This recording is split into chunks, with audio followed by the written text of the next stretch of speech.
Se vocês acharam tranquilo esses dois primeiros encontros, que foi um pouco mais, foi um pouco assim uma apresentação, né, do que é o pessimismo, não no sentido comum, mas no sentido mais filosófico. E a gente falou um pouco sobre como o pessimismo ele forma uma espécie de espírito do tempo, né, contemporâneo. E no encontro da semana passada, foi mais mesmo aqui um retrato, né, da tradição filosófica, esses pensadores que compõem essa tradição pessimista. No finalzinho, inclusive, fiz uma síntese assim, das ideias principais. Né? Eu tenho umas teses que eu falei logo no começo em relação ao pessimismo, e que eu acho que a bibliografia que eu uso aqui, ela confirma essas ideias, né, em certo sentido. E o que eu vou falar hoje é sobre o impacto do pessimismo no campo mais estético, nas artes, na literatura, mas principalmente falar um pouco sobre nosso contexto, né, latino-americano, porque eu queria falar sobre essa onda, esse novo boom de literatura latino-americana. Vocês conhecem a história do boom original, né, da literatura latino-americana, que foi quando o maravilhoso, esse tema do maravilhoso apareceu em obras como a do Gabriel Garcia Marques, né, o próprio Jorge Luis Borges, um pouco mais na literatura fantástica do que no maravilhoso, né? Que tem a ver com realismo mágico, toda essa onda aí nos anos 60, 70. Mas hoje o pessoal fala de um novo boom da literatura latino-americana, que é esse da literatura estranha, né? Do weird. Então, só que antes disso eu queria contextualizar, queria falar dessa tradição também, como é que ela aparece na literatura, desde pelo menos o século XIX.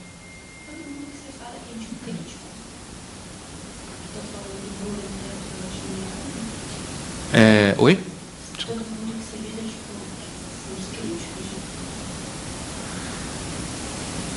Os críticos... Não, os críticos e...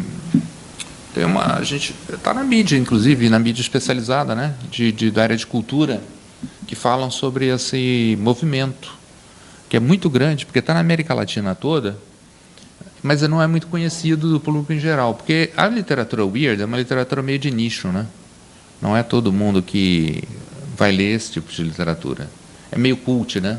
Tem uma certa aura, assim, de cult. Mas ela está bastante popular na América Latina toda. Então, você tem gente da Colômbia, da Bolívia, da Argentina, do Chile, do Uruguai. O Brasil é que praticamente não tem. A gente tem esses livros traduzidos? Poucos, tem poucos. São os mais conhecidos, né? Como a Mariana Enríquez, a argentina, que está bem traduzida. Mas a Mariana Enríquez, até na categoria do weird, ela entra também um pouquinho mais assim à margem. A Mariana Enríquez é um pouco o gótico, mais horror gótico, apesar de ter uns acentos, né, em relação ao weird. Então, assim, a ideia é que eu começasse falando no século XIX e fosse fazendo um percurso até chegar no contemporâneo, que é esse boom da literatura latino-americana. Oi, Bernardo. Bem. Então, por isso que eu botei entre a Europa e a América Latina. E os textos que eu vou mencionar, aliás, eu mandei todos. Um deles deu problema porque não está em PDF, está em EPUB. Depois eu não sei, posso tentar mandar se alguém quiser. Mas, basicamente, eu compilei, assim, digamos, informação que vem de três trabalhos. Um é esse aqui, o primeiro, né? Que se chama Vivendo Bem com Pessimismo na França do século XIX. E o autor, ele é... Ih, não apareceu? Vai.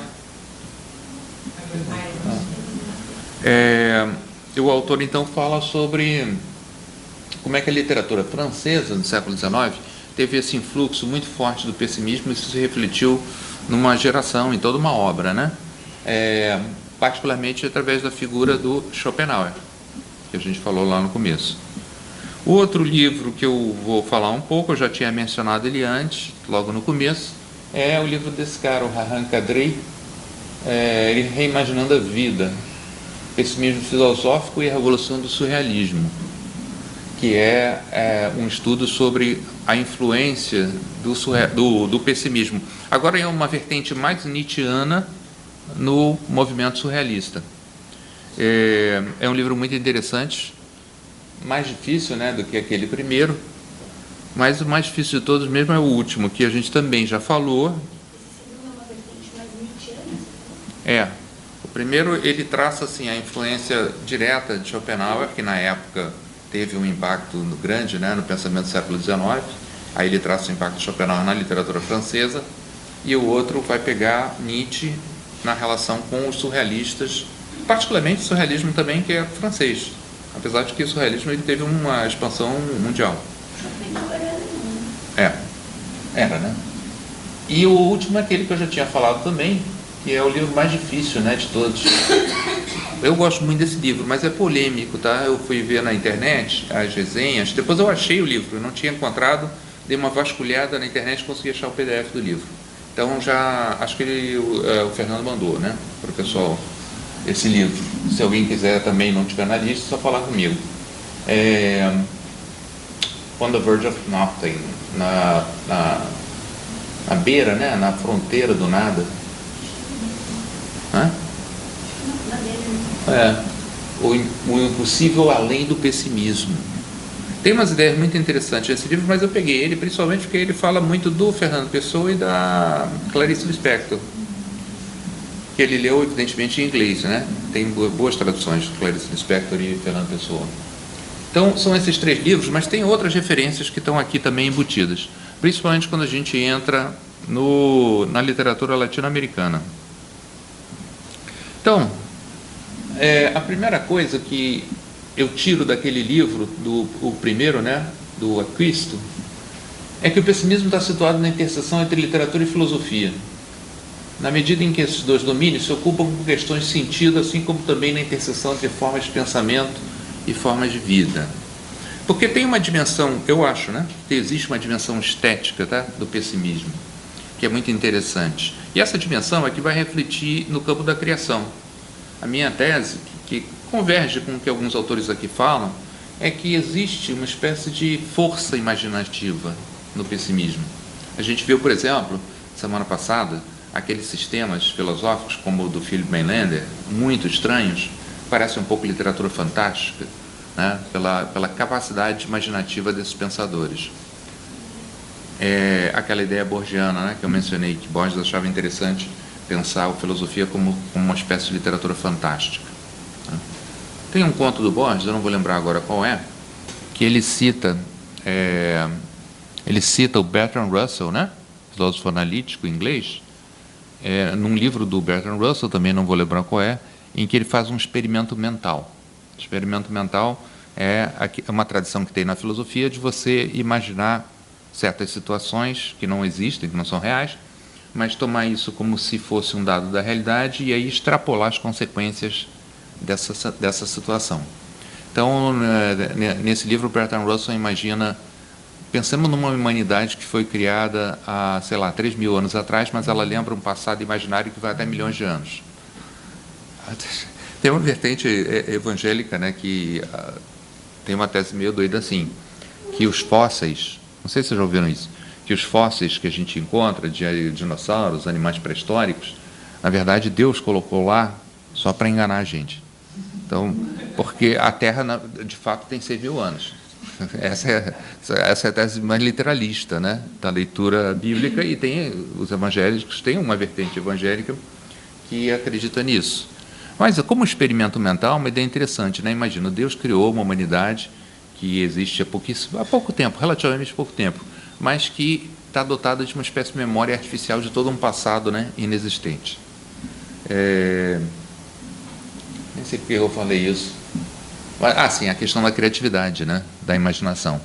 Então, esse cara, o Joseph Caquisto, ele acha que o pessimismo, ele é a filosofia e a literatura. Veja que, na verdade, assim, quando a gente pensa na filosofia, tem muitas interseções do pensamento filosófico com a literatura, em geral. Isso é algo, por exemplo, que um filósofo como Derrida, né, observou, quando ele fala da importância da ficção no pensamento filosófico. Se a gente for voltar até lá na Grécia, nas origens da filosofia, a gente vai encontrar, por exemplo, as alegorias platônicas, né, que normalmente tinham uma finalidade didática, né? Então, a alegoria da caverna, né, esses mitos platônicos que representam uma espécie de instrumento pedagógico para o sujeito a assimilar mais facilmente, né, os ensinamentos filosóficos. Então, tem uma relação muito importante entre filosofia, experimentação literária e até o mito, né? Os textos do Platão estão cheios de mitos. E é curioso, né, porque a gente sabe que na história do pensamento, o mito ele entra em decadência quando a filosofia nasce, né? Tem esse embate, né, do mito com a filosofia. Quando a gente vai nos filósofos pré-socráticos, aqueles todos que na Grécia vieram antes de Sócrates, a gente vê que eles escreveram de uma forma muito mais poética, muito mais mítica até. Então, você pega, por exemplo, Heráclito, né? Não sei se eu já citei isso, mas Heráclito escreveu fragmentos, né? Esses fragmentos que são muito poéticos, diz o tempo é uma criança que joga o jogo das pedras, reinado de uma criança, ou então a natureza ama esconder-se. Esse tipo de aforismo que tem uma potência, né, poética e mítica. Então, a literatura e a filosofia elas se entrelaçam completamente. E tem muita literatura que é uma literatura que a gente poderia dizer que é filosófica. Assim como Nietzsche escreveu poesia, né? Nietzsche escreveu o Zaratustra, que também é uma obra literária. Essas relações elas são bastante viscerais. Ambos se ocupam com questões de sentido. Claro, né? A literatura produz sentido, a literatura multiplica sentidos, ela revê sentidos, e a filosofia está preocupada com a investigação do sentido em vários sentidos. Porque a gente pode pensar em sentido como sentido existencial, a gente pode pensar em sentido como uma questão linguística, né? Então, vários sentidos do sentido foram investigados pela filosofia, são investigados pela filosofia. O pessimismo moderno não está preocupado somente com a denúncia dos horrores da vida, mas também investe na construção imaginativa que busca situar a experiência em um contexto no qual podemos gerar novos tipos de sentido. A questão do sentido emerge com nova força após o decreto da morte de Deus. Essas ideias estão presentes no livro do Joseph Acquisto, né, o primeiro livro. Mas são ideias assim, essas aqui são um pouco óbvias, né? O pessimismo moderno, ele vai denunciar o horror da vida. É um problema, para não mexer, né? Para não dar mau contato. Ele denuncia os males da existência, mas ele investe também nessa construção imaginativa, no qual a gente pode gerar novos tipos de sentido. O fato de que existe uma certa incerteza radical no futuro, que gera medo, né, para o ser humano, a indefinição do futuro, as incertezas do devir, né, elas têm um outro lado, que é o fato de que a gente experimenta um futuro aberto a todas as possibilidades. O cara que levou isso à sua forma mais radical foi aquele pensador que a gente falou semana passada, que era o Quentin Meillassoux, francês, né? Que tem essa tese de que o mundo é pura contingência, então tudo é possível. Quando não tem uma lei absoluta, tudo é possível. Tem aquele ditame também sobre a morte de Deus, né? Se Deus está morto, tudo é possível. O Zizek... Oi? E o Zizek vai inverter essa coisa. Tá? O Zizek, aquele cara, o croata. Se Deus está morto, nada é possível. O filósofo gosta de brincar com essas contradições, né? Então, depois que vem o decreto da morte de Deus, obviamente a questão do sentido se torna muito mais pregnante. Porque Deus era uma coisa que existia para dar sentido à vida. Se você acredita na religião, se você tem Deus, você já pode aí preencher a sua vida com um sentido transcendente, religioso. E com o anúncio da morte de Deus, então, a questão do sentido se coloca como um tema fundamental. É isso que eu acho que toda a literatura moderna, ela encena essa passagem de um mundo que era religioso, que era divino, que era o mundo do sagrado, e ela encena a passagem para esse outro mundo do profano, da realidade científica, né? Esse mundo moderno que muitas vezes se tem a sensação de um certo esvaziamento. Um esvaziamento pelo fato de que a ciência ela não é tão poderosa quanto a religião para oferecer respostas. Tá? Mas o domínio da ciência, né, eu acho que, assim, me parece que é só uma parte, porque a outra parte, não sei se eles têm uma forma de compensação, sei lá, mas, assim, a questão do dinheiro, né, assim, o dinheiro passou a ser, assim, um culto, né, para a grande massa, né, não é só uma coisa assim de, alguns que vão perseguir esse tipo, não, hoje qualquer um acha que pode ficar milionário, né? E assim percebe isso, né? Como objetivo, como sentido na vida, né? Então, assim, a ciência até parece uma coisa mais do outro patamar, porque acho que essa coisa assim, mais comum da ganância está predominando mais, não? Eu acho assim que tem um pensador que é um alemão também, né? Os caras tudo alemão. Hans Blumenberg. O Hans Blumenberg, ele acredita que o mito e a ciência, ou seja, o pensamento racional, né? E o mito, a poesia, tá? Eles não são contraditórios, mas eles oferecem respostas a questões diferentes. Que enquanto a ciência responde coisas mais específicas, localizadas, o mito oferece respostas gerais. Então, de onde viemos, para onde vamos, né? São as questões que o mito, a origem das coisas, são as questões que o mito explora. Enquanto que a ciência ela vai te oferecer respostas para questões mais pontuais, mais específicas.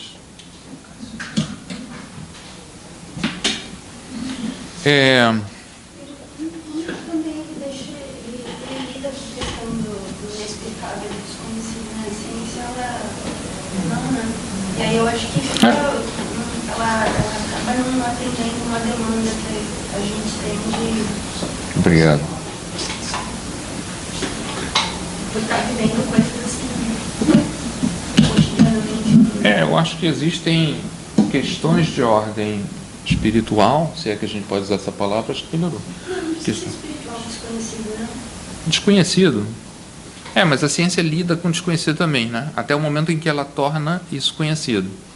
Só que existe um impulso na ciência, que é a ideia, no fundo, assim, se a gente pensar na ciência moderna, ela tem um impulso totalizante. Claro que ela quer explicar as leis do cosmos, ela quer explicar a origem das coisas, mas, em geral, ela vai nos oferecendo explicações pontuais, né? Localizadas. E esse cara que fala da literatura francesa no século XIX, ele vê uma certa aliança entre ceticismo, pessimismo e idealismo, o que ele chama de um pessimismo do conhecimento, porque é um momento em que você, no século XIX, vai ter a emergência do positivismo, né? O Auguste Comte. Você vê que curioso, né? É um momento em que vai surgir o positivismo como uma ideia de uma ciência poderosa que explica as coisas, né? Uma crença na ciência, quase como uma religião, a ciência como uma religião. E, ao mesmo tempo, é um período de racionalismo extremo, é um período também de enorme interesse pelas coisas sobrenaturais. É o período do espiritismo, é o período em que a gente está vivendo Allan Kardec, a fotografia espírita, né? Todo esse domínio de coisas sobrenaturais que vai ter uma força gigantesca no século XIX e que vai se chocar com esse espírito científico. Mas, assim, o kardecismo tem uma aspiração científica? Assim? Existem nesse embate entre esse campo, né, do espiritual e o campo da ciência, de repente você tem um desejo de constituir, né, saberes espirituais que se apresentem com uma certa cientificidade. Acho que o espiritismo tem bastante isso. E tem outras vertentes também religiosas que apelam para isso. Lá, inclusive, faz o ritual da mesa, no caso dele. Da mesa? Aquela mesa que é espiritual. Eu jogo tarô, né? Eu acho que a gente tem que investir nessas experiências, independente de você acreditar ou não que elas são reais, porque elas têm uma dimensão estética. Eu acho que isso é legal porque a arte ela aproveita também isso. Então, você tem vários artistas interessantes que exploraram o sobrenatural como campo para a produção artística, que usaram o espiritismo. Aliás, né, uma coisa estranha, mas também curiosa, o Conan Doyle, que inventou Sherlock Holmes, ele foi um dos maiores promotores da fotografia espírita, né, nesse momento histórico. Então, aí você já vê essa contradição. Conan Doyle é o cara que inventou o personagem ultracientífico, né? Como Freud também. No mesmo momento histórico, Freud, a psicanálise, que tinha como objetivo produzir uma explicação científica da psique. Freud era um pensador positivista, né? Radicalmente positivista. E você vê essas contradições, todas convivendo, né? No mesmo espaço. O embate entre Freud e Jung, né? Que o Jung era essa vertente mais mística, né? E o Freud dizia, ele era discípulo, né, do Freud, o Jung, e o Freud dizia, não se envolva com esse lodo negro do ocultismo, porque para ele, positivista, isso era um terreno minado. Mas para o Jung. Mas assim, o contraditório é que em vários momentos, no próprio Freud, vai emergir o sobrenatural. Porque, veja só, é um momento em que não se tem muita certeza, por exemplo, dessa fronteira. Onde é que está a fronteira entre o científico e o sobrenatural? Então, a paranormalidade, a telepatia, a hipnose, eram fenômenos assim que estavam nessa margem. Então, era muito comum a crença de que você podia hipnotizar pessoas à distância, pela força mental. É o que a gente vê, por exemplo, muito bem demonstrado no cinema expressionista alemão, quando a gente tem a trilogia do Dr. Mabuse, esse personagem do Fritz Lang, que era capaz de influenciar as pessoas à distância, com a hipnose. O Caligari também, né? Caligari, tem esse tema, né, da hipnose, que era um tema jurídico, né? Jurídico, porque era a questão de a pessoa alegar que foi hipnotizada para cometer um crime, e aí você saber se aplica o tema da agência, né, na legalidade. Então, oi? Faziam o quê? As bruxas faziam isso. Hipnotizar? Então, o Freud tem uma história engraçada, interessante, porque ele foi receber um paciente e ele estava fazendo análise e tinha uma figura que chamava Forsyth, eu acho. Forsyth era tipo um rival assim do Freud. E ele ia fazer uma viagem, ia eu acho que para Viena, né? E isso estava na cabeça do Freud. Então, no discurso desse paciente, ele começou a notar uns sinais, assim, tipo, toda hora o paciente falava a palavra Vorsicht. Em alemão é cuidado, então, Vorsicht, ou precaução, sei lá. E aí ele associou isso com o nome Forsyth, como se fosse uma espécie de premonição no discurso do paciente desse encontro com o Forsyth. Vocês veem que essas fronteiras são nebulosas. Então, inconsciente, né? Quando ele surge, essa fronteira sim. científica, a psicanálise até ela adquire esses estados mais, né? Científica não passou por essa. E o inconsciente ele começou a ser inventado antes do Freud, né, com os românticos alemães, que... Oi? Sim. Esses temas eles estão presentes no espírito do tempo, né?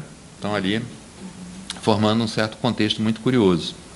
Então, ceticismo por causa do positivismo, o pessimismo schopenhaueriano, o idealismo, né, como uma corrente de pensamento que atribui a produção do mundo ao sujeito, né? Basicamente, o idealismo é essa ideia, né, de que o mundo é produzido pelo sujeito. Então, o que está à minha volta é a produção da minha subjetividade. Por isso que, por exemplo, se a gente fala... Se a gente entrar no Kant, na filosofia kantiana, não é uma filosofia exatamente idealista, né? Porque, ainda que a gente produza o mundo dos sentidos, fenomênico, tem sempre aquela coisa misteriosa que é a coisa em si, que é a matéria, digamos, do mundo, né? que está presente como uma realidade última. Então, um pessimismo do conhecimento, né? Essa ideia de que, olha, o conhecimento humano ele é limitado, não tem como a gente saber tudo, existem fronteiras que não dá para ultrapassar, né? E aí ele coloca lá no livro, o Joseph Quisto coloca essa tese que eu concordo, eu acho ela bem coerente com a ideia do pessimismo, como eu entendo o pessimismo, né? Ele diz, a minha tese é que tal pessimismo no conhecimento é de fato um ganho, ou seja, você ser pessimista no conhecimento é um ganho, por quê? Ele vai explicar. É de fato um ganho e um exemplo de por que o pessimismo pode se engajar naquilo que eu irei chamar a destruição criativa da realidade, precisamente porque ele abre novas maneiras de ver o mundo que tentam permanecer lúcidas, enquanto ao mesmo tempo criam uma realidade subjetiva que oferece uma resposta vivível, né, ao mundo e todo o seu caos epistemológico e divisão. Então o que ele está dizendo aí? Basicamente que o pessimismo oferece visões criativas de realidades possíveis, alternativas, inclusive, né, àquela que a gente considera que vive como o nosso mundo cotidiano, o nosso mundo real. Eu vejo isso na literatura, evidentemente, né, com a criação desses mundos imaginativos, mas também no cotidiano, que a gente não se dá conta disso, mas existe uma boa medida em que o imaginário influencia radicalmente a nossa existência cotidiana. E a gente cria nossas realidades com base nesse imaginário que, em parte, é coletivo, em parte é o meu imaginário pessoal, que dá um molde simbólico, né, ao meu mundo, à minha realidade. Então, se você desconstrói o conhecimento, se você diz não dá para ter certeza, você abre um leque de possibilidades imaginativas, considerando que o mundo é, pelo menos parcialmente, uma invenção nossa. Ou seja, a gente tem algum poder, ainda que seja mínimo, né? A gente tem algum poder sobre esse mundo. E, para ele, isso gera também uma espécie de uma estética da existência, né? De como você viver bem. Você vê que esse é um tema que atravessa quase todo o pessimismo. A ideia de que, ainda que o mundo seja trágico, que a existência seja sofrimento, você pode inventar formas estéticas, formas de viver esse mundo suportavelmente, de ter uma experiência boa, né, de mundo. Então, temos aí, esse é o Schopenhauer, né, que aparece como uma figura central num conto, acho que é do Maupassant, agora eu não anotei aqui, mas acho que é do Maupassant, tem que ver, do autor francês, né, que se chama Ao Lado de uma Morte, em que ele narra no conto a morte do Schopenhauer, como se estivesse presente. Tá?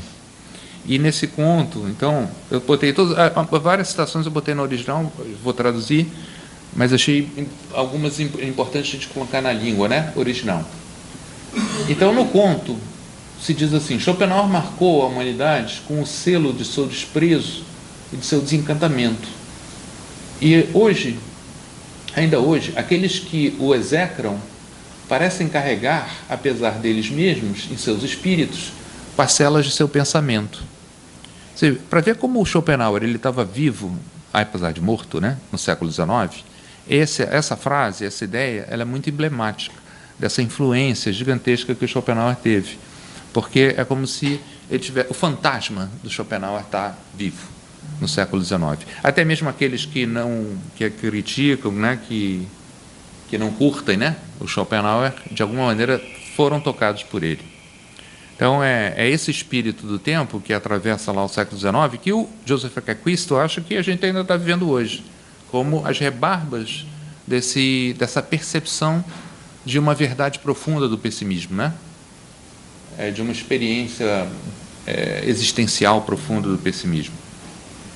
Então, esse fantasma do Schopenhauer vai ser um tema, né, desse conto, e que vai se manifestar. Tem uma parte da história que ele vai narrando a morte do Schopenhauer, e aí tem uma hora que a dentadura está morto já, né, na cama, cai a dentadura, e aí tem toda uma descrição meio grotesca, né, repulsiva, que começa a entrar um pouco nessa área que a gente vai falar do weird, do estranho.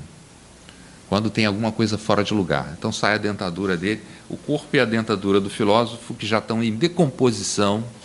Sabe que na literatura do século XIX, especialmente francesa, mas simbolistas e tal, tem toda uma estética do cadáver, né?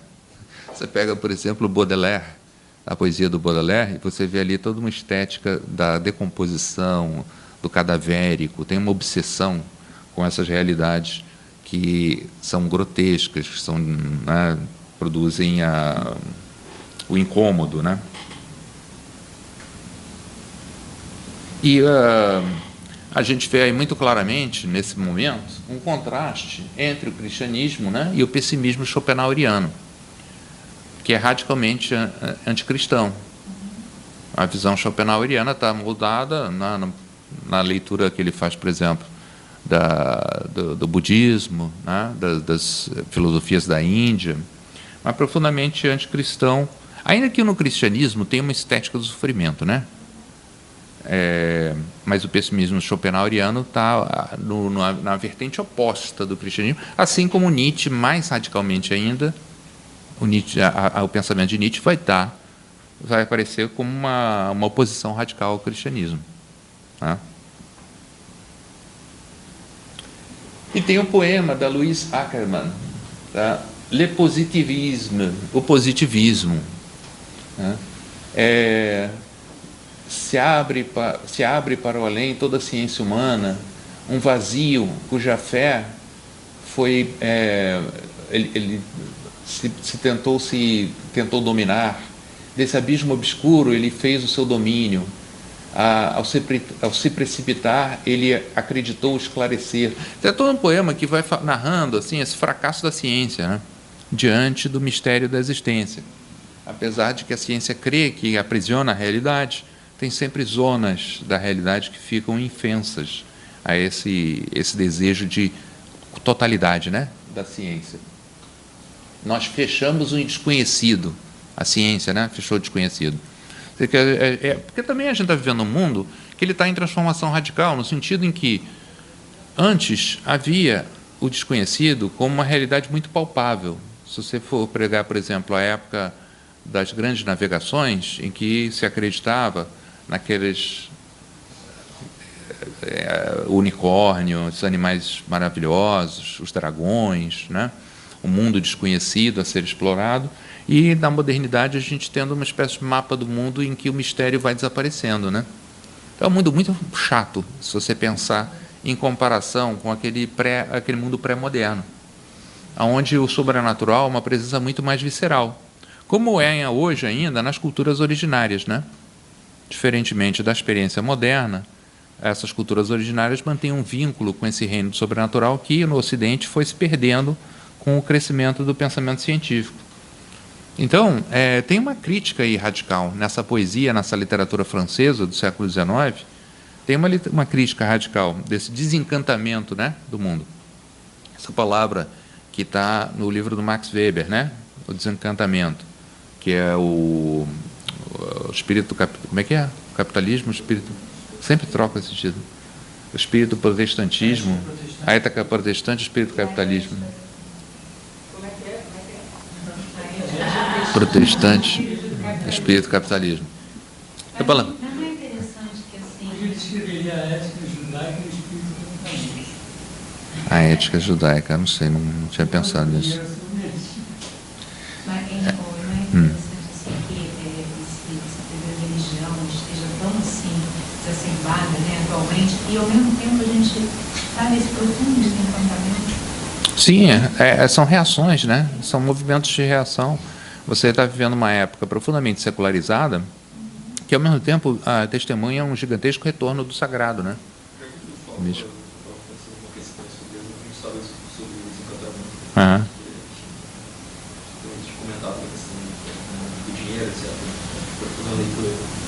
O capitalismo, essa força que, né, se codifica a mudança, muito mais do que só essa é uma das experiências da modernidade, assim, desencantamento, assim, desmistificação no sentido do místico, né? E ao mesmo tempo esse movimento, e hoje eu vejo muito mais no da extrema direita, de tentar encantar o mundo, né? Certo. Esses teóricos da extrema-direita, tipo Dugin, né, que são meio místicos, né? Uhum. Como é que interpreta essa relação com o desdobramento desse pessimismo com uma tentativa de negar ou de combater? Como é que pensa assim? Não, para mim é bem diferente. O que acontece? Você tem esse processo que é de uma ordem esotérica, né? Mas que é extremamente normativo. Se você compara, por exemplo, a ideia da religião com a ideia de mística, você vê uma diferença radical. Quanto que a religião ela é de uma natureza dogmática, que constrói leis, uma ordem, né, para o mundo, a mística é um desregramento dos sentidos, né? A mística ela está fora, está à margem da religião. Então, se você pegar todos os grandes místicos, você vai ver que frequentemente eles enfrentaram a ortodoxia, né? Santa Teresa d'Ávila, San Juan de la Cruz, todos foram em alguma medida assim, vítimas da imposição de uma ortodoxia que é um pensamento sufocante. Enquanto que eu acho que na mística tem uma abertura ao mistério, né? Ao indeterminado. A teologia, eu acho que é uma tentativa de você domesticar o mistério, né? Teologia, o estudo do divino, né? E que no cristianismo tem essa longa tradição, pô, vai São Tomás de Aquino, Santo Agostinho, né? Criando uma teologia que vai ter uma certa lógica para explicar o ilógico, tipo a Trindade.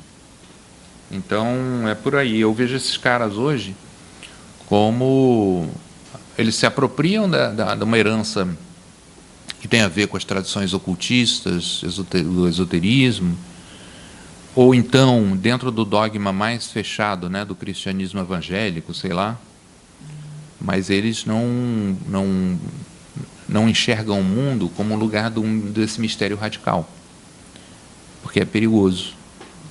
O mistério radical tem a ver com a alteridade, e o conservador tem medo da alteridade.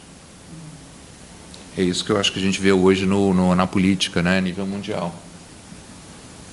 Então, o título do livro dele é Viver Bem com o Pessimismo, porque ele achava que tinha essa potência vital, né, no pessimismo literário do século XIX.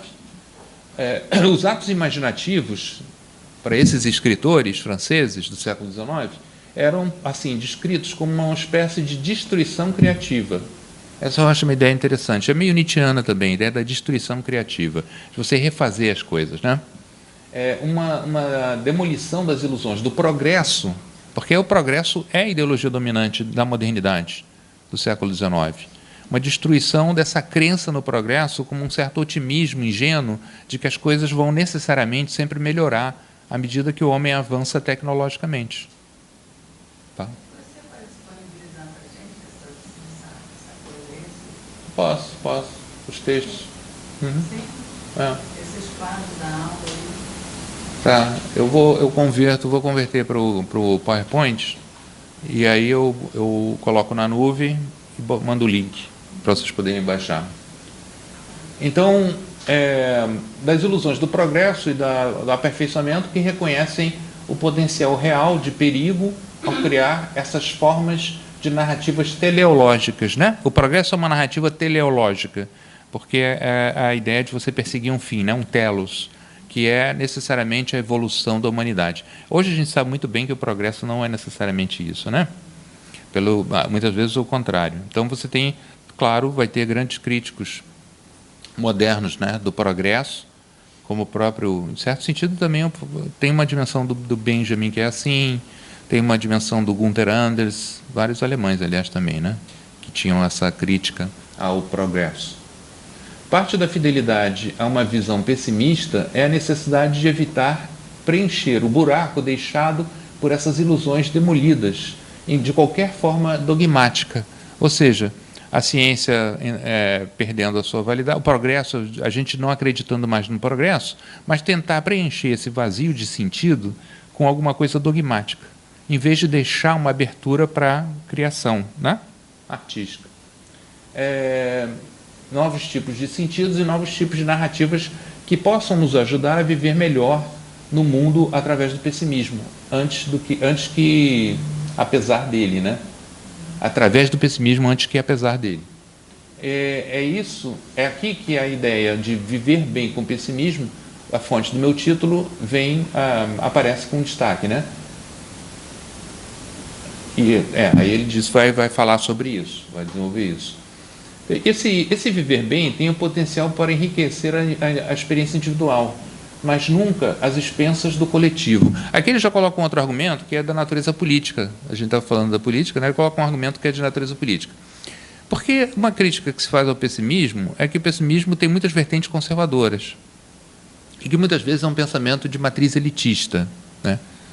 O próprio Nietzsche tem críticas interessantes ao Nietzsche, como um pensador elitista, né? Tem o livro do Domênico Losurdo, tem uma série de trabalhos que vão taxar o Nietzsche de um pensador elitista. E aqui ele coloca a questão do coletivo como um tema importante nessa reflexão do pessimismo do século XIX. A preocupação com o coletivo. Se o pessimismo pode trazer consolo individual, o pessimismo traz consolo, né, para certos indivíduos, ele também alimenta o tipo de compaixão que faz impossível para nós não criar uma solidariedade humana em torno da realidade compartilhada do sofrimento, a empatia com quem sofre. E isso é outro aspecto crucial do as if. As if, já vou explicar aqui. É do as if, ou seja, agir como se o sofrimento do outro fosse, em algum importante sentido, o nosso próprio, como foi, de fato, o caso para Schopenhauer. Porque Schopenhauer acreditava que as duas formas mais importantes de você escapar do domínio da vontade, dessa força cega e irracional, vontade, eram a experiência estética com a arte, em que o sujeito se despersonaliza, e a compaixão, em que o sujeito se despersonaliza indo em direção ao outro. Então, tinha essa dimensão, né, digamos assim, de uma preocupação coletiva, né? O que é o as if? Em inglês é a tradução de als ob, em alemão, como se. O pensamento ficcional, como se. Um dos livros mais importantes, para mim, pelo menos, né, da filosofia no século XIX, é o livro do Hans Weininger, A Filosofia do Como Se. É um tratado filosófico muito interessante em que Hans Weininger ele afirma a potência da ficção para o pensamento científico, inclusive. Porque ali ele vai dizer que não existe ciência sem a capacidade de você produzir experimentos mentais, sem a hipótese, sem fingir, né? Sem a ficção, sem a potência do falso. Então, é um livro muito marcante também no século XIX, a Filosofia do Como Se. Ela está traduzida, tem uma tradução boa para o português, tá? Do livro do Hans Weininger.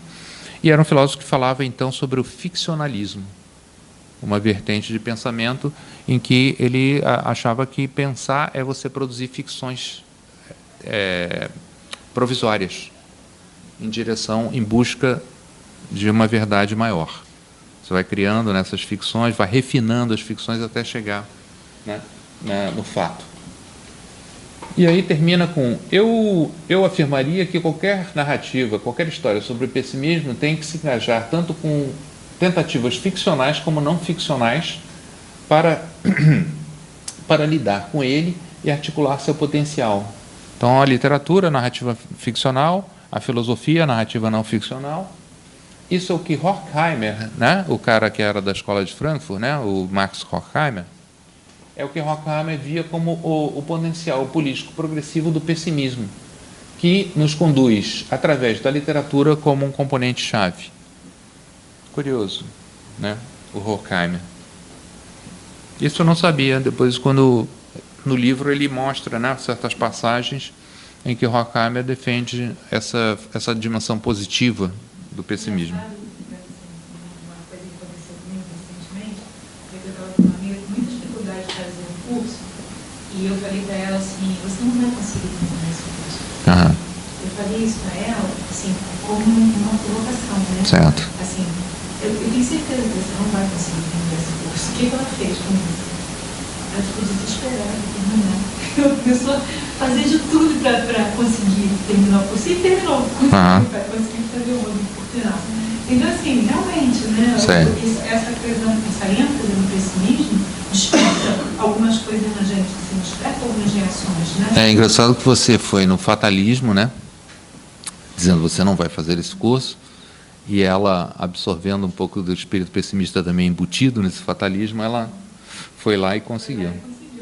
É um pouco aquela lógica, assim, do livro da Mara van der Lugt, né? Que ela fala dos ativistas ecológicos, aquelas pesquisas que mostram que os otimistas sofrem mais do que os pessimistas. Geralmente eles têm expectativas irreais, né, em relação ao que se pode esperar. Então, para terminar, porque eu já passei muito tempo nisso, eu peguei essas passagens grandes porque é para dar uma ideia assim, do argumento desses pensadores, que vão todos, em certo sentido, fazer uma defesa do pessimismo. Todos eles se preocupam em dizer, olha, o pessimismo não é popular.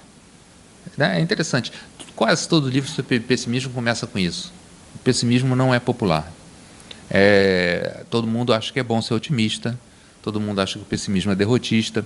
Então, eles se preocupam em desconstruir essa visão. E aí, ele, acho que já está mais para o final, né, do livro, ele diz, os pessimistas cultivam uma espécie de conforto com o mundo em toda a sua miséria, ao mesmo tempo que permitem coexistir junto com uma insatisfação que pode liberar o potencial para tentar produzir mudança. Uma abertura, né, ao indeterminado, ao poder da ficção, etc., ao imaginário, tudo isso. Tamanha imaginação é um tipo de... difícil trazer isso, hein? É um tipo de esquecimento gerenciado do sofrimento. Esquecimento gerenciado do sofrimento. Em que, como se você... Não é que você não esteja consciente, você sabe que o mundo implica esse sofrimento, mas você escolhe maneiras de lidar com ele em que você investe a sua energia psíquica em outras questões, como, por exemplo, a experiência estética, né? Digamos assim. Então, o que é uma outra maneira de dizer ilusão lúcida. Essa tese é parecida com aquela que a gente vai ver no outro livro, que é o do Gary Shipley, né? Que ele defende essa ideia, mas com uma certa tonalidade um pouco diferente, que ele fala dos junkies da futilidade, que a gente mencionou, mas eu vou voltar a isso para explicar. É um habitar numa quantidade de ilusão bastante, de modo a continuar a colocar questões que tenham o potencial de dar sentido à experiência. Então, você criar, né, uma certa medida de fantasia que te permita, ao mesmo tempo, colocar questões sobre a existência e produzir novos sentidos, com o retorno à lucidez sempre lá para servir como um corretivo importante para qualquer construtos imaginativos que vão longe demais, para serem considerados plausíveis. Isso parece muito com o argumento do Hans Weininger, essa filosofia do como ser, em que o pensamento age produzindo ficções especulativas que são corrigidas no confronto com a realidade, né, mas que tem esse potencial de transformar, de criar. Inclusive, a própria ciência criando coisas através desse pensamento ficcionalista, né, de produzir hipóteses, de imaginar como seria o mundo se tal coisa fosse dada na realidade, o tal experimento mental. Os pessimistas, então, flutuam num lugar entre a saudável doença, né, a healthy sickness, né, uma doença saudável, e uma saúde doentia, que se situa e que não se situa nem habita na tristeza. Então, é um pessimismo que não cai na tristeza. Por isso que vários autores, inclusive, falam essa frase que a gente mencionou, né, que os depressivos não são bons pessimistas. Porque o bom pessimista é aquele que percebe a dor, o sofrimento, percebe o terror do mundo, o terror da existência, mas enfrenta isso de peito aberto, né? Como diz o Philip Mainlander, né, olha de olho assim no abismo, né?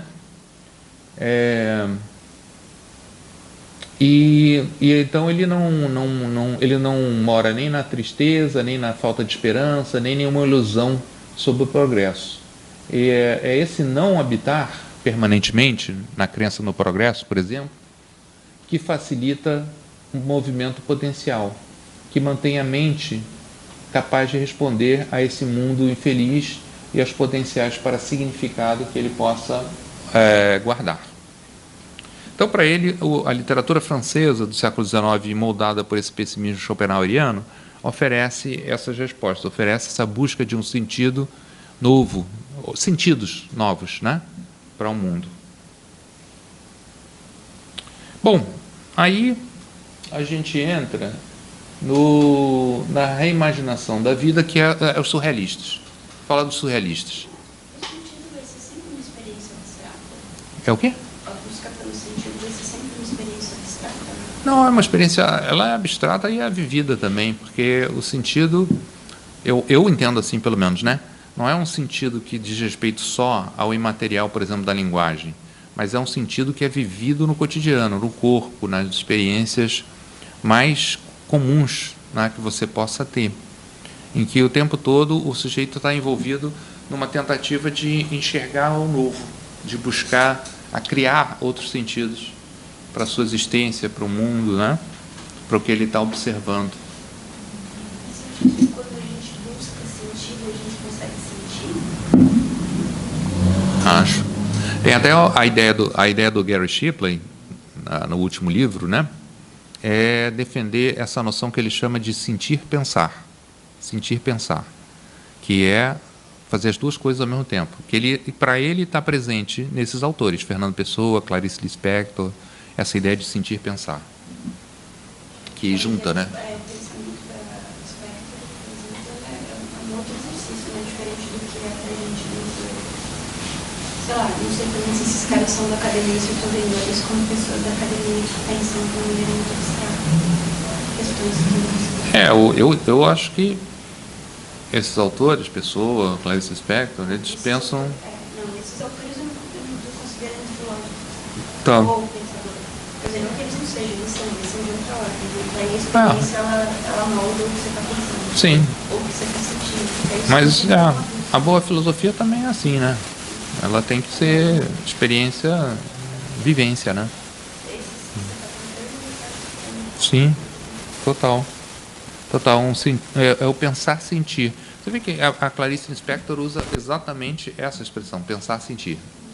E que vai aparecer nas ideias que o Gary Shipley coloca no livro dele.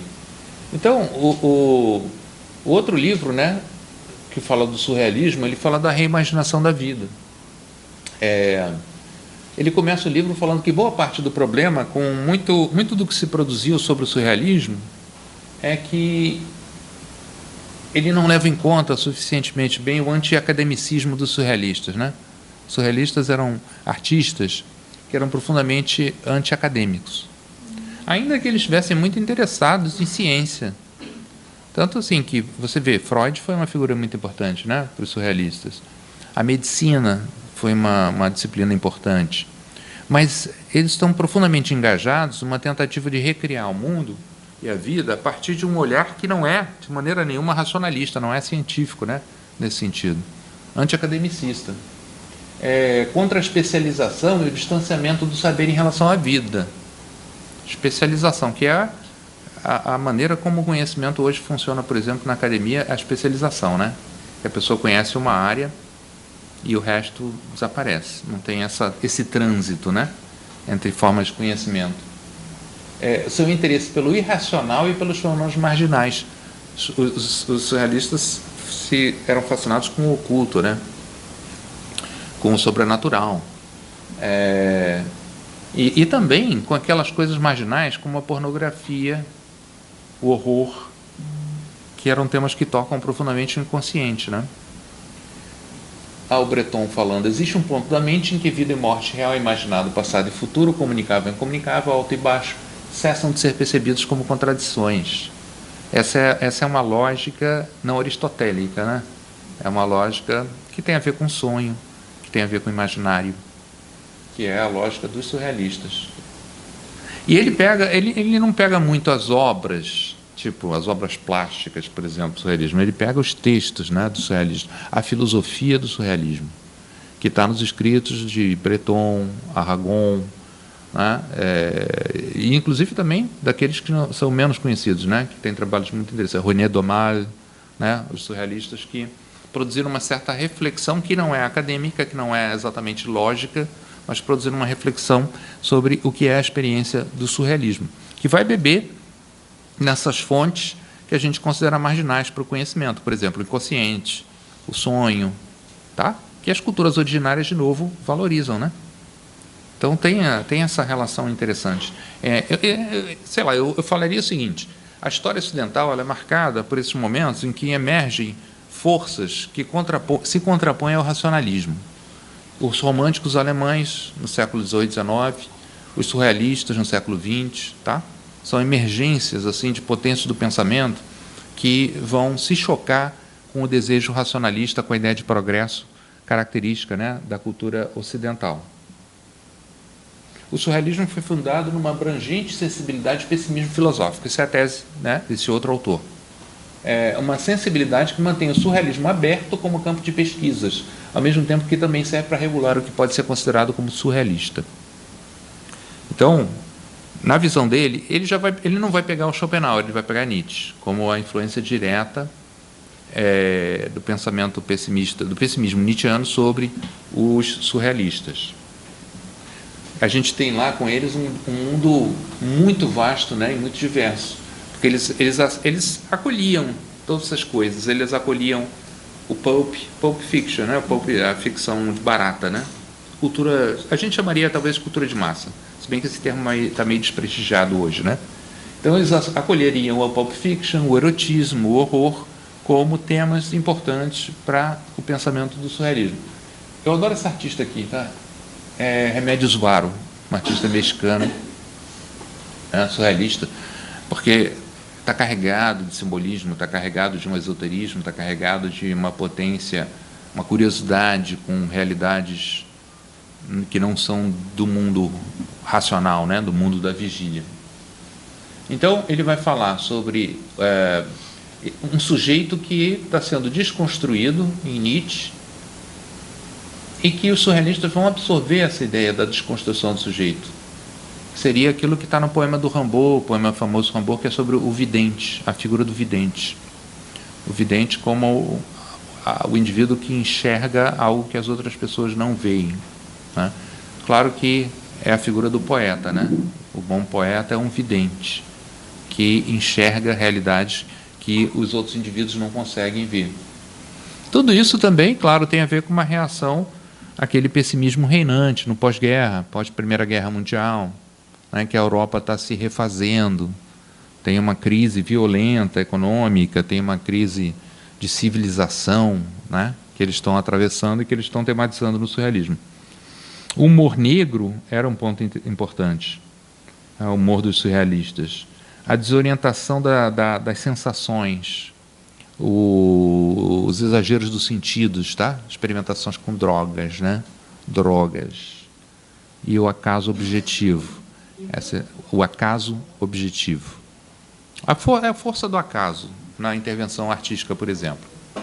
Ou como tinha no surrealismo aquela prática da escritura automática, da escrita automática, o sujeito, que é quase espírita, né? O sujeito ir lá e se deixar ser dominado por uma força exterior que vai e psicografa uma mensagem. Então, esses três pilares, tá, do surrealismo, esse humor negro, essa desorientação dos sentidos, das sensações, que muitas vezes pode ser produzida por drogas alucinógenas, né? E o acaso objetivo. E aí ele vai propor que o Nietzsche é um precursor, né, do surrealismo. E foi lido por Breton, foi lido por todos esses caras, né? Fazendo uma espécie de uma crítica ao real. Te pergunta? Eu queria falar uma frase do Nietzsche que demonstra todo o pessimismo dele.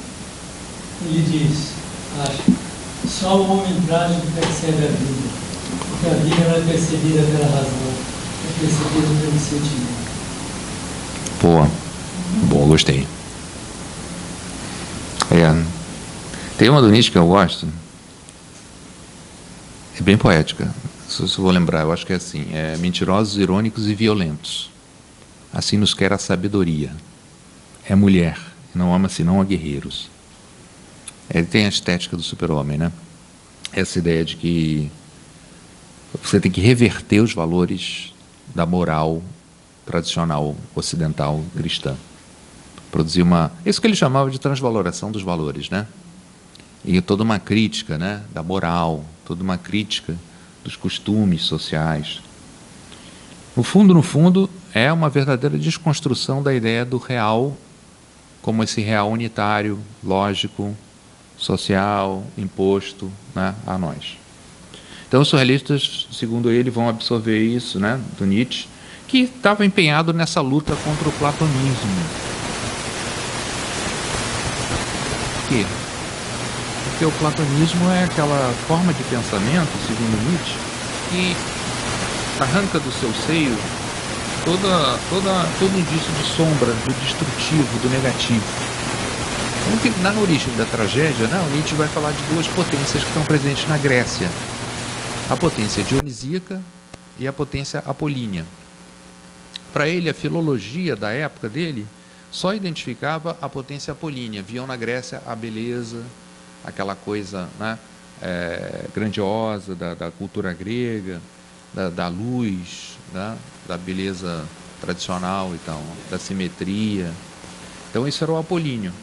Essa coisa que Apolo, deus do sol, a luz, né? E do outro lado, contudo, ele identifica essa força incrível que é o dionisíaco, que a filologia, na época, não levava em consideração o suficiente. Então, Nietzsche está empenhado numa luta contra o platonismo e também contra o cristianismo, né? Como se fosse platonismo barra cristianismo. Essa uma visão de mundo que exclui o sombrio, né? Sei lá, você poderia falar, exclui até as potências do inconsciente, né? Exclui aquilo que é o menos humano, talvez, naquilo que a gente considera humano, na concepção humanista, né? A negação cristã da arte. Porque hoje, cara, com a ascensão do conservadorismo, uma das coisas que a gente tem visto é o ataque contínuo ao campo da arte e do pensamento. Não à toa, porque faz o sentido, né? Faz muito sentido. Esse ataque significa exatamente a tentativa de excluir da vida aquilo que é incômodo, que é o sombrio, que é aquilo que não se encaixa, né, na nossa concepção mais burguesa, sei lá, mais do moralismo tradicional. O problema do positivismo, a gente falou disso já, né? Estava presente no outro autor, esse desejo de progresso que vai já entrar em crise no século XIX, com todos esses pensadores. É aquilo que talvez eu poderia dizer assim, é o mal-estar da cultura, porque o Foucault identifica esses três pensadores que são os pensadores da suspeita, né? Marx, Freud e Nietzsche. Pensadores da suspeita que vão perceber que tem algo errado e vão tocar, né, nessa ferida, tipo uma ferida narcísica, né, da cultura ocidental. Então o pessimismo nietzschiano aparece como uma reversão da razão em direção a uma hipersensualidade. Isso que os surrealistas é o desregramento dos sentidos, né? O corpo, a importância do corpo, dos sentidos, em oposição aos arranjos, né, dos sentidos, em oposição ao pensamento bem pensante, né, ao raciocínio lógico. Então, a proposição de que se busca esses valores estéticos em vez de valores morais. Isso é presente nesses dois mundos, a filosofia de Nietzsche, né, e os surrealistas. Tranquilo isso? E aí dá para fechar com o livro do... E agora que eu vou entrar nos latino-americanos, né? Mas fechar com o Gary Shipley, tá? Eu achei o livro, né? E o PDF. Então, quem quiser depois tentar ler o livro, tá? E ele faz uma leitura do pessimismo diferente das duas anteriores, mas também é pela via estética. Em certo sentido, tem uma conexão importante com a via estética. Só que ele é muito mais crítico do Nietzsche. Enquanto que o outro autor anterior, ele defendia essa potência do surrealismo que está bebendo em uma fonte nietzschiana, o Gary Shipley acha que o Nietzsche foi fraco demais no seu pessimismo. Tinha que radicalizar mais. O que ele vai propor no livro dele é como uma espécie de Pô, eu pensei nessa palavra agora, acho que pode ser legal. Em vez de autoajuda, baixa ajuda. Porque a gente vive num mundo que tudo é autoajuda, né? É a cultura dos coaches, é felicidade, tá? Então, eu pensei, acho que é interessante isso daí, baixa ajuda. Você, em vez de procurar, né, o coach para viver melhor, você vai na raiz do pessimismo para adquirir uma percepção crítica do real, ao mesmo tempo. É o que a gente está tentando fazer, exatamente. Né? Seria o coach ao contrário. Mas tem uma dimensão assim de ajuda, no sentido em que isso é uma ética da existência, é uma estética da existência. Não é só o pensamento, é muito interessante o pensamento abstrato, os conceitos e tal, mas tem aí envolvido também uma certa estética da existência, uma maneira, né, de existir. Então, para ele, tudo é questão de alimentar a imaginação. Vocês veem que esses temas estão se repetindo, porque, claro, a minha defesa é dessa tese, né, a de que se trata de alimentar a imaginação para lidar com as dores do mundo. E ele diz, lá no começo do livro, né, a inépcia da nossa imaginação nos presenteia com aquilo que sua proficiência nunca poderia, um além. De novo, é aquela noção de que a nossa... É a própria limitação, às vezes, da nossa imaginação que possibilita a gente pensar no além, porque não tem definição. Ele é um vazio que pode ser preenchido com sentidos novos. É um beyond, né? Essa palavra em inglês é muito mais poderosa do que além, um beyond. E ainda que esse além seja inevitavelmente, enfaticamente apofático, ou seja, incompreensível, né? Inalcançável, assim, num sentido, sei lá, racional, e alienígena, temos de nos perguntar que outro tipo de além poderia existir além desse. Além desse, é uma admissão de que o além é a incerteza radical. Você enfrentar, né, a incerteza do devir. Naquele texto que eu mandei, que vocês receberam no e-mail, tá? Do Peter Zaff, que é esse cara que era o pessimista norueguês, ecológico, né? Pessimista ecológico, que escreveu muito sobre ecologia e natureza, era montanhista e tal. No último Messias, do Peter Zaff, ele fala de 4 estratégias que a gente normalmente usa para resistir, para sobreviver, né, no terror da existência, que são o isolamento. Ele envolve uma rejeição arbitrária da consciência de todos os sentimentos perturbadores e destrutivos. Tipo quando você tem um trauma, tá? Isso já é um erro radical, porque é freudiano, né? Quando você reprime, né, um trauma, você está sempre colocando numa parte da sua psique meio escondida, assim, para não te incomodar. Então, para ele, isso é uma das estratégias de lidar com o sofrimento do mundo, o isolamento. Você pega ideias e isola elas assim, para elas para o conceito de dor, a percepção da dor não te incomodar tanto. Ancoragem, que envolve você fixar pontos, né, ou paredes em nosso pensamento que nos ajudem a lidar com as incertezas do mundo. Então, Deus, né, a moralidade, o Estado, são esses pontos de apoio que você elege para você poder lidar com o terror da existência. O cara acredita em Deus, então... Eu acho Deus terrível, tá? Então, tem uma coisa para mim meio contraditória na ideia de Deus, pelo menos na ideia de Deus assim, mais tradicional. Eu aceito a ideia de um Deus impessoal, cósmico, sei lá. Mas a ideia de um Deus pessoal é terrível, é muito assustadora, porque significa que tem uma entidade, que segundo a Bíblia, né, que nos criou a sua imagem e semelhança e que permite a existência desse mundo. Isso é que os gnósticos colocavam em questão, né? Como é que é possível esse mundo imperfeito, com muita dor e muito sofrimento, ter sido criado por um Deus perfeito? É contraditório. A distração, tá? Que é quando alguém limita a atenção aos limites críticos ao enfeitiçá-la constantemente com impressões. Então, cara, a distração é um negócio muito importante. A gente não dá atenção a ela, mas a distração é fundamental, porque boa parte do que a gente faz na vida é passar o tempo. E passar o tempo em combate com o tédio. Porque o tédio... Veja que no século XIX o tédio era uma realidade mais opressiva ainda. Então você vê como Baudelaire fala o tempo todo sobre isso, né? O spleen, a palavra que ele usa, né? O spleen. Tem até o livro nos poemas, né? Spleen de Paris. Esse tédio alucinante que a gente inventa coisas para combater, para poder preencher o tempo, né? Então, distração. Oi? Sim. E aqui até é um programa epistemológico, né? Se distrair. Esse cara, o Gary Shipley, vai falar... Oi? Se livrar da traição. Da traição? Essa eu não entendi. Você é um traidor de você mesmo. Aqui não tem...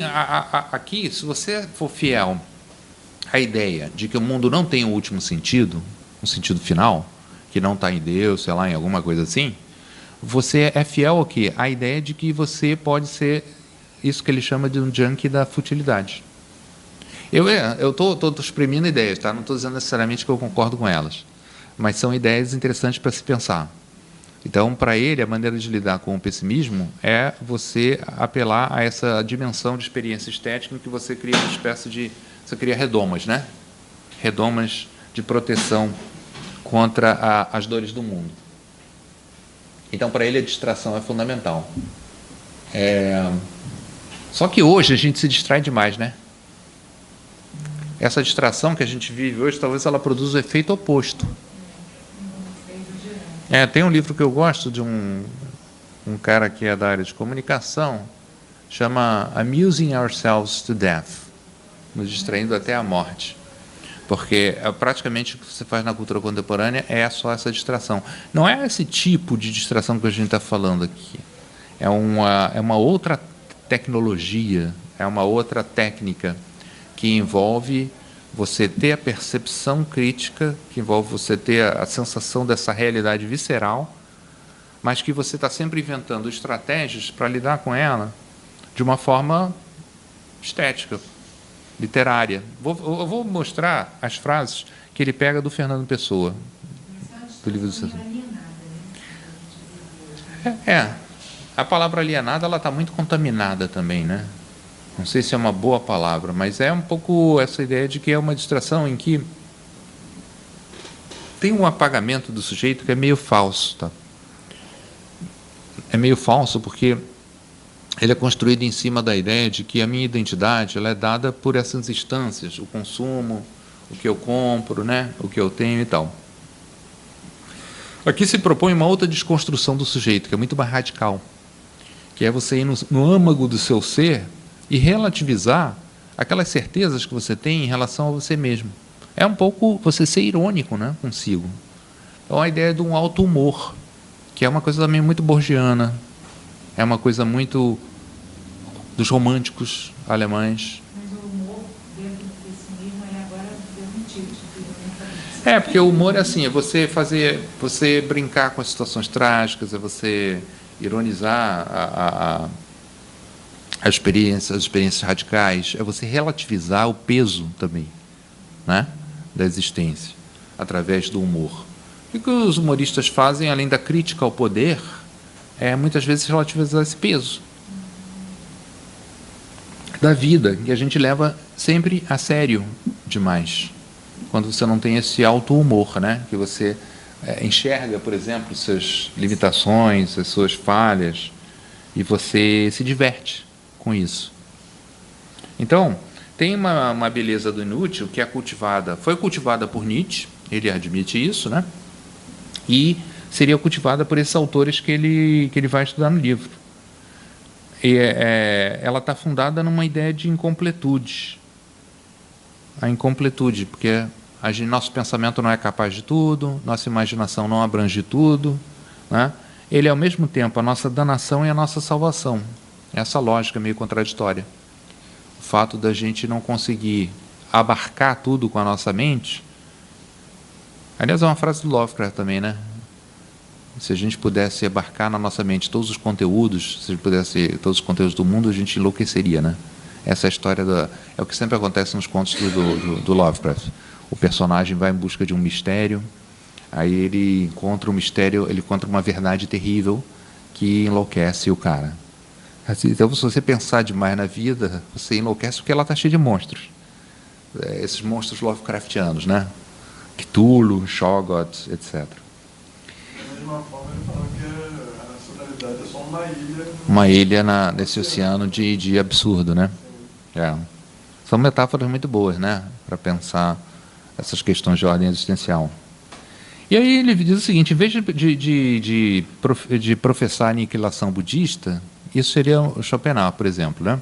Em vez de você professar a aniquilação budista, professar a proliferação que o Fernando Pessoa faz com os heterônimos. Essa coisa de você não se agarrar a nenhuma identidade. Você está livre, tá? Você experiencia uma certa liberdade. Você está multiplicando os seus eus, como ele fez na heteronímia, na poesia, né? Que expande as possibilidades do pensamento, da criação de sentido. Aqui eu não sei se eu concordo com essa frase dele, tá? Que o pessimismo é um ramo da arte, não da filosofia. Eu acho que ele é um ramo da arte e da filosofia, claro. Porque a gente viu como tem uma tradição filosófica muito bem estabelecida sobre o pessimismo e que tem sistemas filosóficos muito coerentes, erigidos todos em cima do pessimismo. Ambas são inúteis. Aí eu concordo. Inúteis. A arte é inútil, a filosofia é inútil, e por isso é que é bom. É uma lógica oposta à ideia da nossa sociedade liberal, em que o que é bom é o que produz lucro, o que é bom é algo que eu posso vender, ou que eu posso, sei lá, consumir. Mas é bom porque é inútil. Ambas são inúteis, ambas são formas de postura, né? de pose, mas autofágicas ao ponto de se aniquilarem, né? De desaparecerem completamente. Olha só essa passagem do livro do Desassossego. O inútil é belo porque é menos real que o útil, menos real que o útil. Que se continua e prolonga, ao passo que o maravilhoso fútil, o glorioso infinitesimal fica onde está, não passa de ser o que é, vive liberto e independente. O inútil e o fútil abrem na nossa vida real intervalos de estética humilde. Aqui é bem o retrato de uma espécie de filosofia da vida, que é o que o Gary Shipley propõe no livro, e que ele usa o Pessoa, a Clarice Lispector, para construir essa ideia, reafirmar isso na literatura. Quanto não me provoca na alma de sonhos e amorosas delícias a mera existência insignificante de um alfinete pregado numa fita. Triste de quem não sabe a importância que isso tem. Viver parece-me um erro metafísico da matéria. Essa está genial. Viver um erro metafísico da matéria. Então, porque a não existência é preferível à existência, na lógica pessimista, certo? Mas já que você tem que existir, porque não tem como você se desexistir, então você inventa uma estética da existência que te permita sobreviver bem nessa existência. Então, viver parece-me um erro metafísico da matéria, um descuido da inação. Nem olho o dia para ver o que ele tem que me distraia de mim. E escrevendo eu aqui em descrição, tape com palavras a xícara vazia do meu não querer. Porque tem uma estética, tem uma lógica no Fernando Pessoa que, olha que doido, né? Porque ele está multiplicando os personagens nos seus heterônimos. Então, Fernando Pessoa escreveu o livro do Desassossego como Bernardo Soares. Mas, ao mesmo tempo, é toda hora um discurso da contradição do querer e não querer, do pensar e não pensar, que está sempre desconstruindo os personagens que ele próprio constrói. Porque vive nessa abertura radical à possibilidade de novos sentidos. É isso que o Gary Shipley, usando citações mesmo dos autores, vai chamar do pensar sentir, né? O que ele chama do impossível além do pessimismo. A outra frase do Pessoa: todos sabemos que vamos morrer, todos sentimos que não iremos morrer. Olha essa contradição. É o pensar sentir, significa ao mesmo tempo você ter consciência de que você vai morrer, mas a gente sabe das estratégias que a gente faz para não pensar na morte. O pessimismo também é uma educação para a morte, de você se conformar com essa ideia, né, de que ela é inevitável e aceitá-la até com certo conforto. Então, isso é o pensar sentir, né? Todos sabemos que vamos morrer, a gente pensa, mas sentimos que não vamos morrer. A morte só acontece aos outros, né?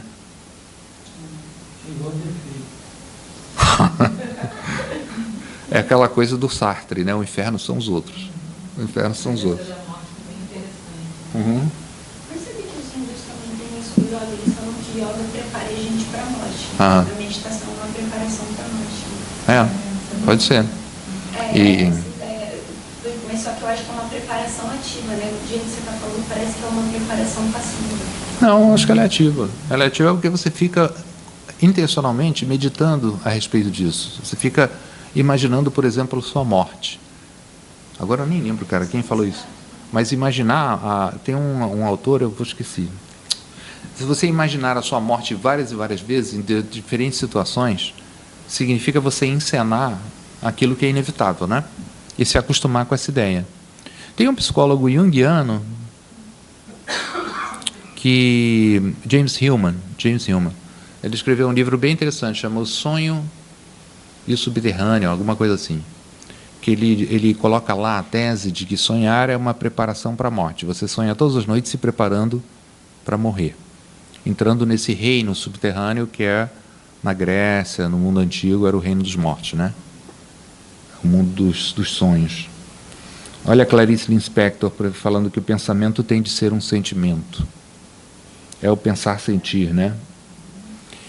E aí ele diz, porque ele fala sobre isso como se fosse o pós-pessimismo. Ele propõe essa expressão, tá? Que esses caras, esses autores, eles produzem um pós-pessimismo, que vai além, né, do pessimismo tradicional. Não tem mais necessidade de ilusões, pois elas foram substituídas por sonhos autoconscientes. A lógica do sonho e da imaginação é a lógica da literatura, mas que me parece muito forte nesses autores, como Pessoa, como Lispector, Guimarães Rosa também, sei lá, eu acho, Borges, a obsessão com a ideia do sonho, ou a noção de que, isso é borgiano, né? A literatura como um sonho dirigido, essa figura do sonho como uma potência, né, de criação. Sonhos autoconscientes, ilusões lúcidas, fugas impossíveis, e seu estado não é o de ilusão, pela simples razão de que, ainda que se deliciem em realidades subvertidas, eles não acreditam nelas, ou mais precisamente, creem nelas somente como sonhos, ilusões e possibilidades. Tá? Intencionalmente você trabalhar essa dimensão do sonho, sabendo que é um sonho, mas quando você relativiza o mundo todo, ou seja, não tem sentido, o sonho e a vigília têm o mesmo valor. Não tem essa diferença radical de peso, de valor entre acordar e dormir. Isso é interessante.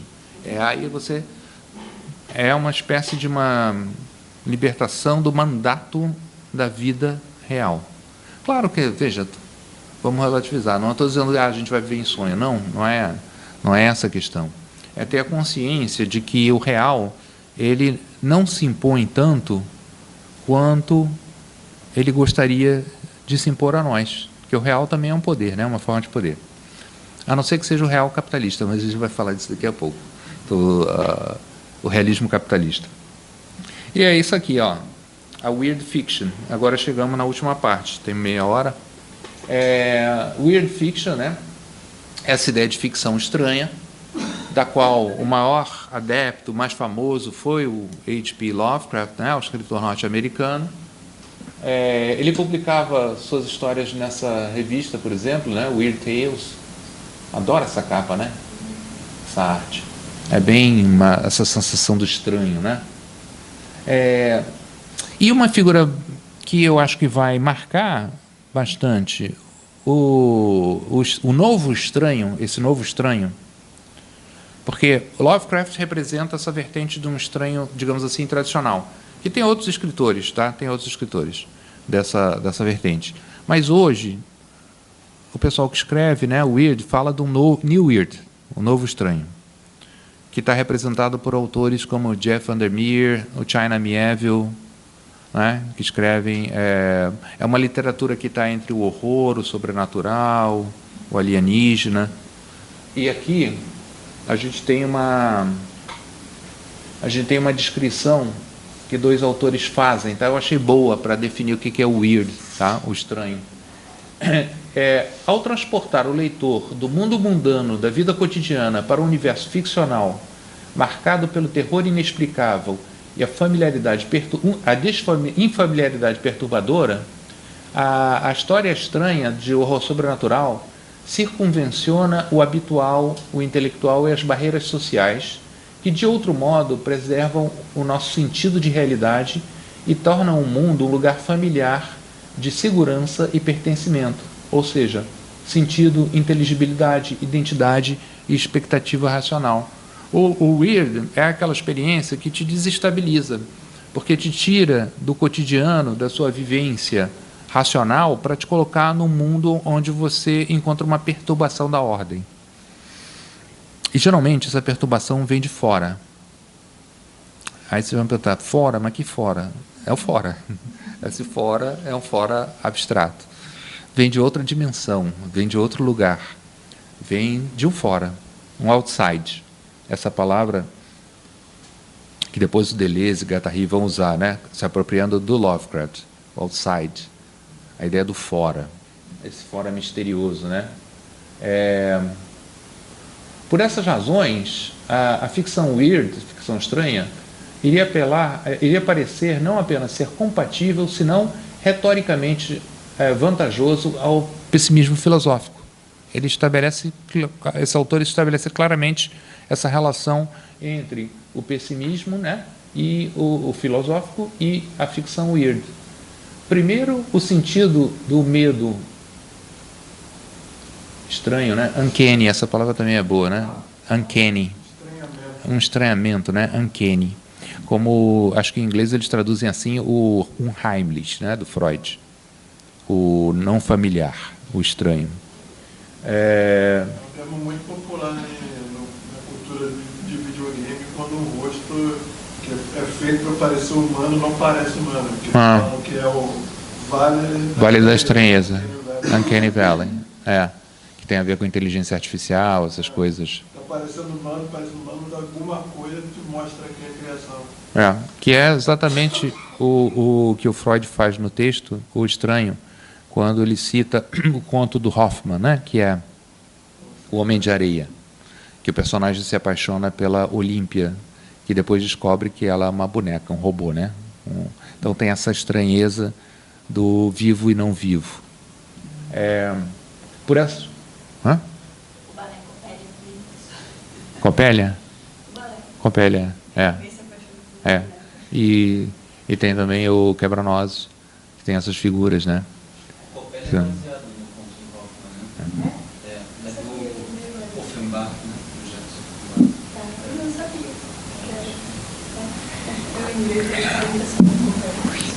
O Freud faz uma leitura muito interessante, né, do conto do Hoffmann, e que tem tudo a ver. Só que no final ele meio que reduz tudo ao pânico da castração. Essa crítica, aliás, o Gary Shipley faz, né, no livro dele. Tem uma redução aí. Tudo que é interessante assim no estranho do Freud, né, no Heimlich, acaba se reduzindo ao pânico da castração, que é expresso, por exemplo, no conto, com o medo do homem de areia que vem e joga a areia mágica e arranca os olhos das crianças para colecionar. E ele vê isso como uma metáfora, uma alegoria da castração. Primeiro, o sentido do medo uncanny compartilha uma forte semelhança de família com pessimismo. Semelhança de família é um termo filosófico também, tá? Semelhança de família tem a ver com a teoria dos conjuntos, a ideia de que quando você quer pegar fenômenos para colocar eles numa mesma categoria, uma maneira seria semelhança de família, ou seja, identificar traços comuns que permitam situar esses dois fenômenos numa certa família de fenômenos comuns. A ficção estranha não simplesmente assusta os seus leitores, mas fundamentalmente perturba a sua visão de mundo, movendo para além do choque em busca de um entendimento do mundo indefinível, desconcertante. É uma boa definição do que é a literatura weird, essa perturbação do mundo da ordem, né? Não é assim, tem alguma semelhança, por exemplo, com que na literatura, né, os formalistas russos chamavam de ostraneni, o fenômeno do estranhamento, traduzindo o estranhamento, que é essa experiência que você tem, muitas vezes na literatura, você vai ler o Kafka, por exemplo, né? A Metamorfose, e aí começa com aquela frase: certa manhã, Gregor Samsa despertou e viu que havia se transformado em um enorme inseto.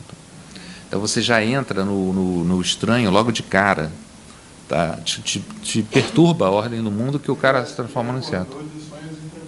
Isso, não à toa.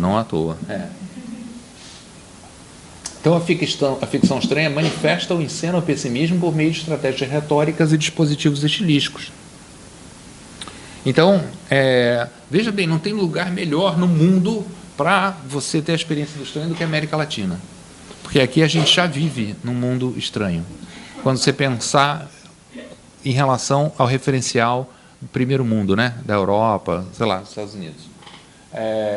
Não à toa, a América Latina foi o lugar onde emergiu o maravilhoso, né? No boom da literatura latino-americana, o realismo mágico, e agora a gente está vendo esse boom que o Brasil está de fora, de novo, praticamente, do weird, né?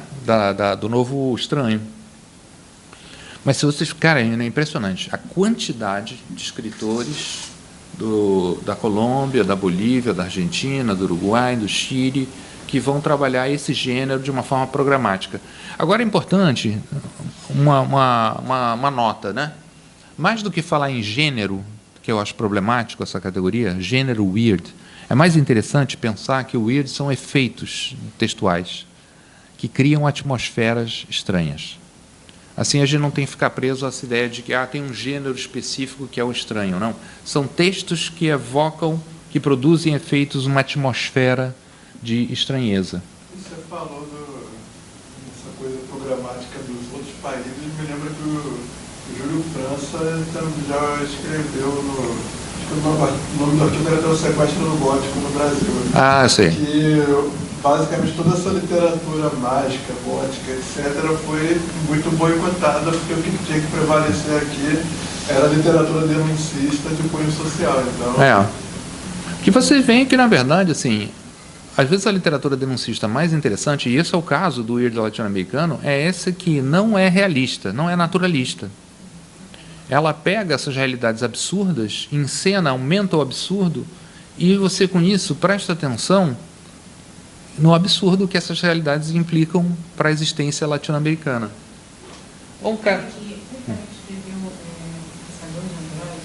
O Philip K. Dick.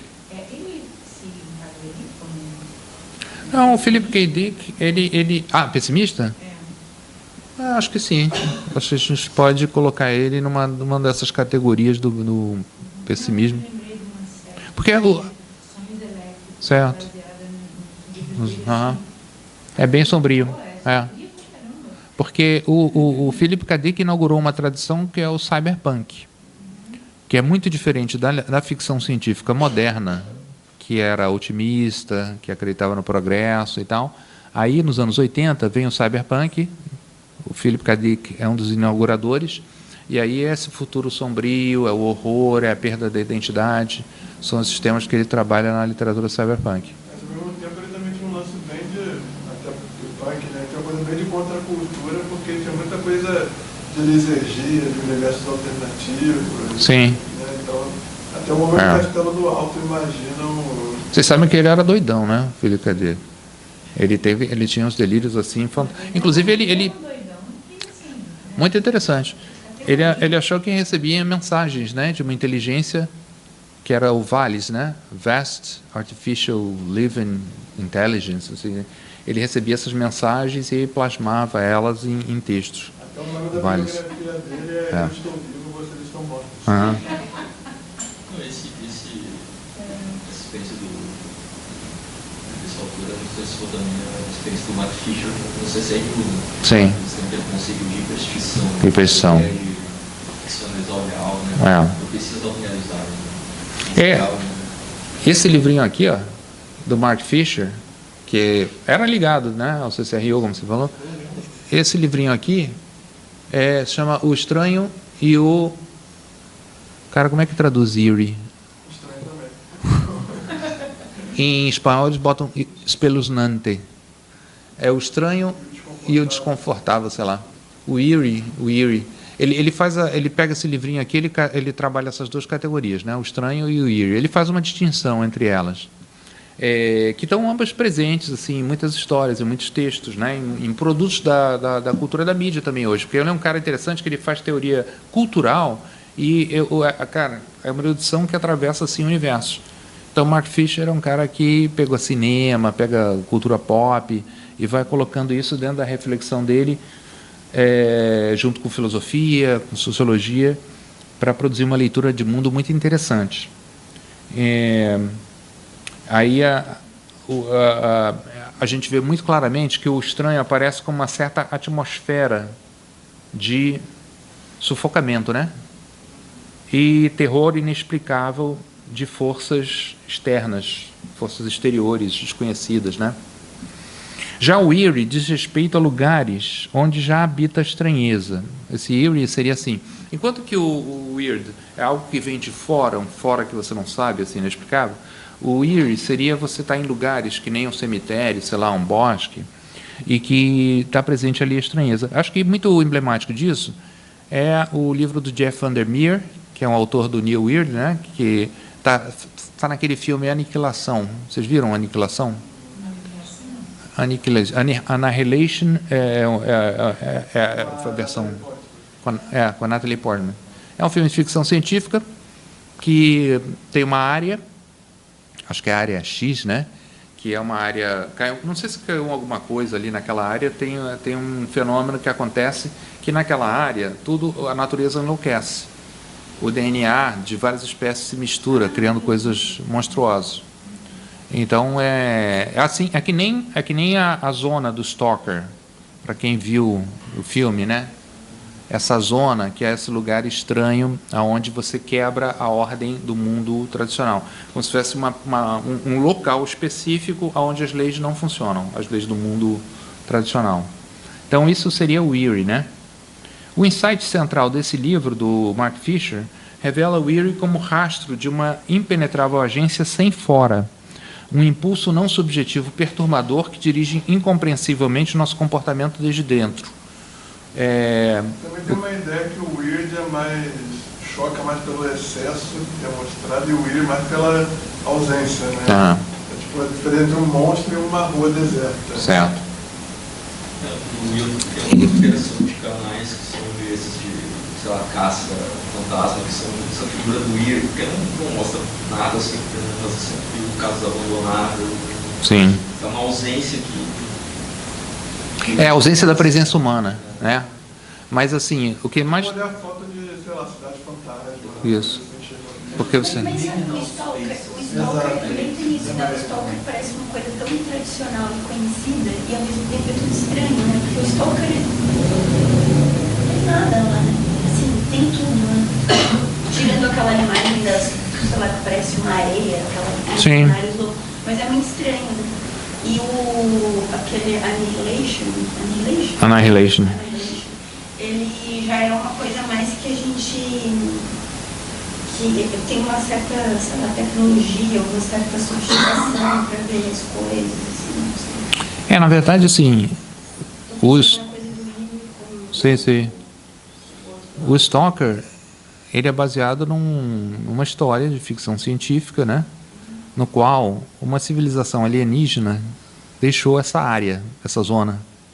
Então lá é um espaço alienígena, no sentido mais amplo da palavra. Alienígena porque também não obedece, né, às leis do nosso mundo. Eu acho que o insight central, na verdade, é que uma boa expressão do weird ou do eerie é o capitalismo. Que é o capitalismo como essa coisa sem agência que condiciona a nossa vida, né?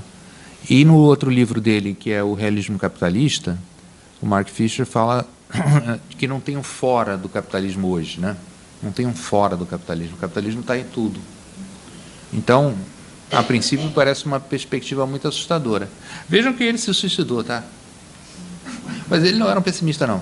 Mark Fisher, ele apesar de ser um livro muito sombrio, o Realismo Capitalista, é um livro onde tem a esperança de que é possível combater o capital. Já deixou um livro você terminar, né? O Asset Communism. Que era meio que a resposta que ele estava elaborando para o realismo capitalista. Existem formas, né, para ele de lidar com isso. E uma coisa meio paradoxal é que o próprio fato de você lidar com essa realidade, né, capitalista, a ideia de que não tem fora, te leva a pensar exatamente, né, em como sair do realismo capitalista. Não é, eu acho que não é coincidência que nesses contos latino-americanos tem monstros tentaculares, né? Que são inspirados nesse arquétipo do Lovecraft, que é o Cthulhu, né? Esses monstros inexplicáveis, com essas formas tentaculares. Isso é outro texto, tá, muito interessante, sobre ficção weird na América Latina, e que o autor, eu não lembro agora o nome dele, vai dizer, os monstros do weird sempre foram entidades polipoides, né? Ou seja, tentaculares, como desde Shoggoth, o Cthulhu de Lovecraft, passando pelos alienígenas do Arrival, o filme do Denis Villeneuve, né? A Chegada. Shoggoth é uma figura monstro do Lovecraft também. Até chegar à região selvagem de Amat Escalante e seu polvo, a irresistível tentação hipersexual, a experiência tátil definitiva do objeto. Esse é um filme genial. Esse filme é A Região Selvagem, um filme mexicano, que tem um personagem também que é um alienígena, um polvo, né, monstruoso, mas que ele oferece à protagonista experiências sexuais assim delirantes. Então, é como se fosse uma potência da ordem animal, inconsciente, sei lá, que ela explora sexualmente no filme. Um outro cara legal, vou terminar com isso, tá? São alguns exemplos de escritores latino-americanos que estão trabalhando nessa vertente. É o Ramiro Santis. Eu botei errado, tá? Não é Santis, é Santis com I. E o projeto Stahl, ele é uruguaio. Então, os livros dele, todos os livros dele, praticamente, os contos, tem esse mesmo protagonista, tá? O Stahl, que é uma espécie de alter ego do escritor. É muito doido porque é uma obra que ao longo de anos está se fazendo, mas sempre aparece esse protagonista em diferentes situações, como se fosse também diferentes pessoas com o mesmo nome, mas com semelhança. Então aqui, ó, tem um esquema, tá? Esse esquema é muito doido, mostrando aqui as relações entre os romances, os contos dele com a figura do tal do Stahl ao longo do tempo. O Ramiro Santis é um cara que leu muito, ele é tradutor, ele traduziu o Nick Land, traduziu o Mark Fisher, esses autores, tá? Que são os teóricos culturais desse mundo, né? Do estranho. Um outro cara que eu gosto bastante é o Luiz Carlos Barragán, colombiano. Esse aqui, ele é artista também, tá? Então, ó, ele faz esses desenhos, são criaturas pós-humanas. As histórias dele são uma espécie de ficção científica, weird, em que os personagens vão transformando seus corpos. E sempre para servir a determinados interesses, que no final das contas você pode dizer, são interesses capitalistas. Então, o cara que vira um bonde, o corpo dele vira um bonde, é tipo uma lagarta gigante que transporta pessoas. Então, ele está tematizando questões sociais através dessa ótica da estranheza e da ficção científica radical. Ele... no Duna tem, acho sim. Aquelas substâncias Spice. Parece especializar em calcular, em prever o futuro, em navegar pelo espaço. Ele tem um livro muito bom de contos chamado Parásitos Perfectos, Parasitas Perfeitos.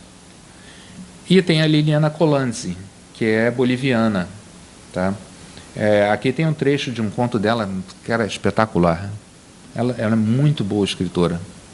A Liliana Colanzi, que trabalha essa ideia de territórios estranhos, onde você lida com uma estranheza que tem a ver com a invasão do capital, a destruição das terras indígenas, as identidades originárias, a questão da exploração da terra pelo capitalismo. Tudo isso está embutido numa crítica que é, ao mesmo tempo, literatura weird.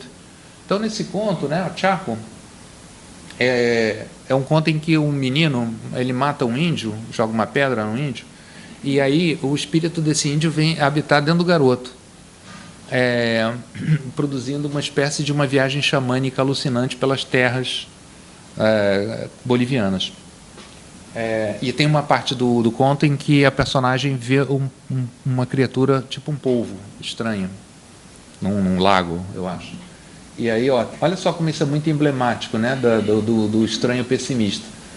Naquela cidade, no povo, não passava quase nada, não acontecia quase nada. Nuvens tóxicas provenientes da fábrica de cimento, veja a questão do social já aparece aí, engordavam sobre nossas cabeças.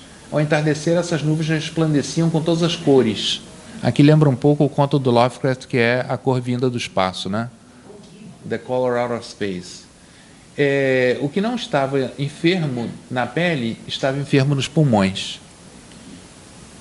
É esse mundo aterrador do subdesenvolvimento latino-americano que, de alguma maneira, se reflete. O Cutuloceno. Agora também tem o Capitoloceno, né? É tudo mesmo, né? Então, só para a gente terminar, queria mostrar para vocês 3 trechinhos eu falei, porque a gente falou muito sobre a cultura popular e como é que a gente está vivendo um espírito do tempo que está mergulhado no pessimismo. Eu falei desse desenho animado que eu adoro, chamado Billy and Mandy. E nesse episódio aparece o Cthulhu, o personagem do Lovecraft, né? E é um desenho para criança, né? Billy and Mandy. Mas olha aqui.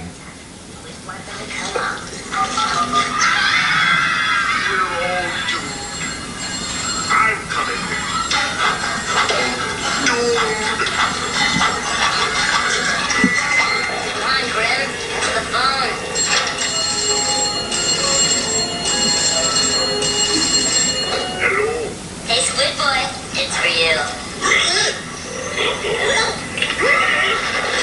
Hello? Who is this?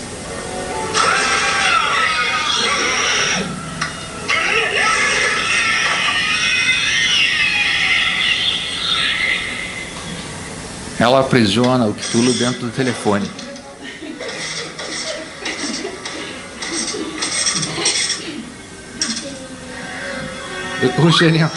O genial do desenho animado é que são 2 crianças que elas fazem uma aposta com a morte, né? The Green Reaper. E aí eles se tornam tipo, eles querem que a morte seja amiga, mas é meio amiga e meio escrava deles, né?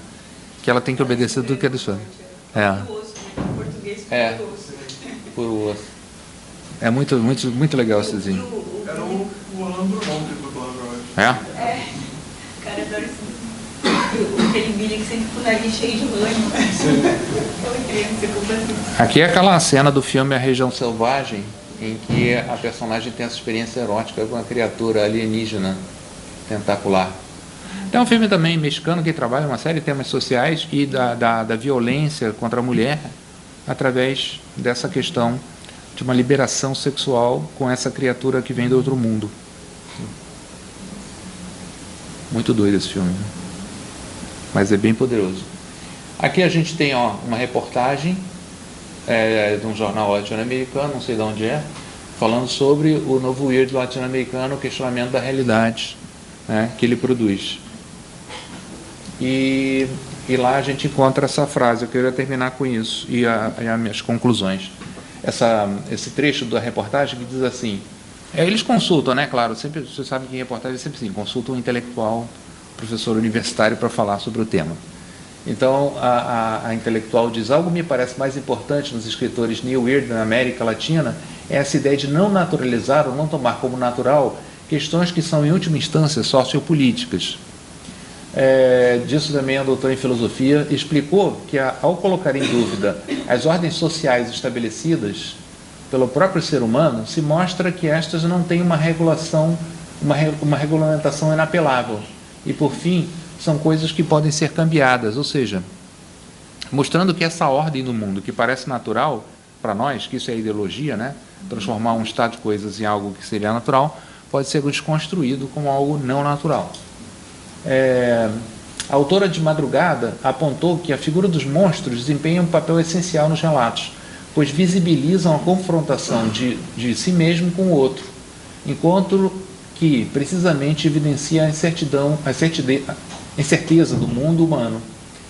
A recuperação do monstro, enquanto validação do que pode e deve ser mudado, é uma mostra de que, se esse existe e está aí, é porque as coisas que estão dadas por feitas em realidade não são tais, ou seja, as realidades sempre são cambiáveis. O mundo não tem que ser dessa ordem que o capitalismo, por exemplo, ou a sociedade neoliberal nos impõe, como se fosse natural.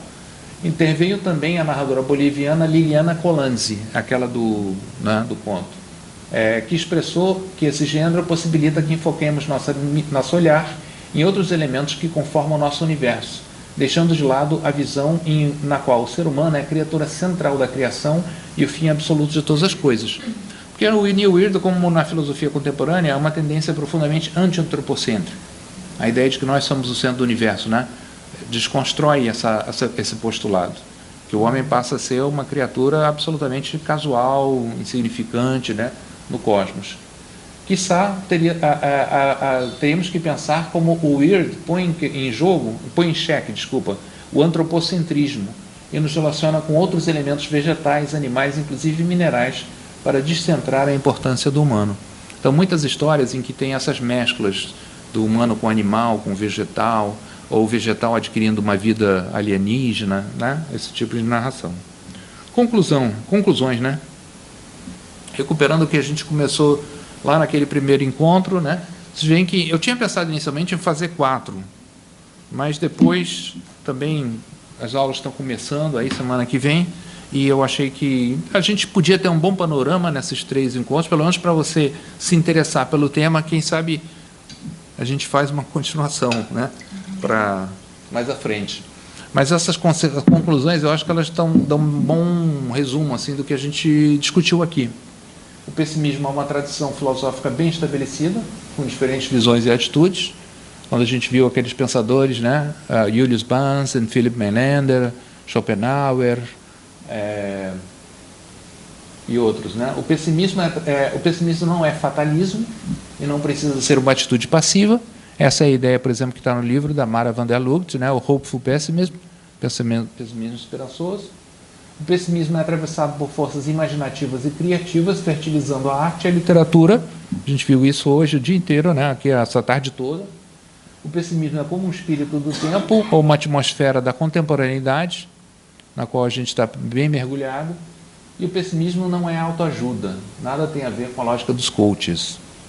Eu achei importante falar isso, porque uma amiga me chamou para ver um cara desses que é um coach. É uma fortuna, né? Você paga uma grana preta para fazer um treinamento de coach. E aí ela tinha um ingresso de graça e eu quero ir para ver como é que é o discurso do... Claro que você, no Instagram, você vê, né, essas coisas. Mas eu quero ver assim, em loco, né? O que é o coach, porque, em certo sentido, pode ser também uma experiência radicalmente estranha. Eu não lembro o nome do cara, eu não guardo esses negócios, esses caras. Mas é que nem esses... como é que é aquele famoso lá de São Paulo, que, com o Marçal, né? Então, nada tem a ver com a lógica dos coaches, mas se traduz numa espécie de proposição filosófica existencial que pode envolver estoicismo, busca de prazer estético ou mesmo, nos casos mais radicais, o desejo de aniquilação. Esse escritor tudo pobre, mas só Está rico, é. Com a graça de Ele é mais esperto. Eu lembro que você falou na aula, acho que foi na primeira, Aham. que teve uma pessoa que perguntou sobre os pontos feministas, Aham. que também eram muito, levavam para esse lugar do estranho, né, do horror. E eu fiquei pensando nessa coisa, porque aqui a ideia é você trazer o normal, o cotidiano, para fora, né? Sim. Para uma coisa que vem de fora. E eu fiquei pensando no contrário, uma vez você falou do pós-horror, eu fiquei pensando no pós-horror como uma situação estranha do social, do mundo social, e que se tornasse, revelar essa coisa monstruosa também do ser humano. Né? E aí eu fiquei pensando também se entraria, talvez não seja uma coisa oposta, mas talvez seja até uma certa continuidade também. Eu acho. É tudo meio convergente, né? Como a gente falou, é mais interessante não pensar o weird como um gênero, e sim como certas atmosferas, né, que se produzem.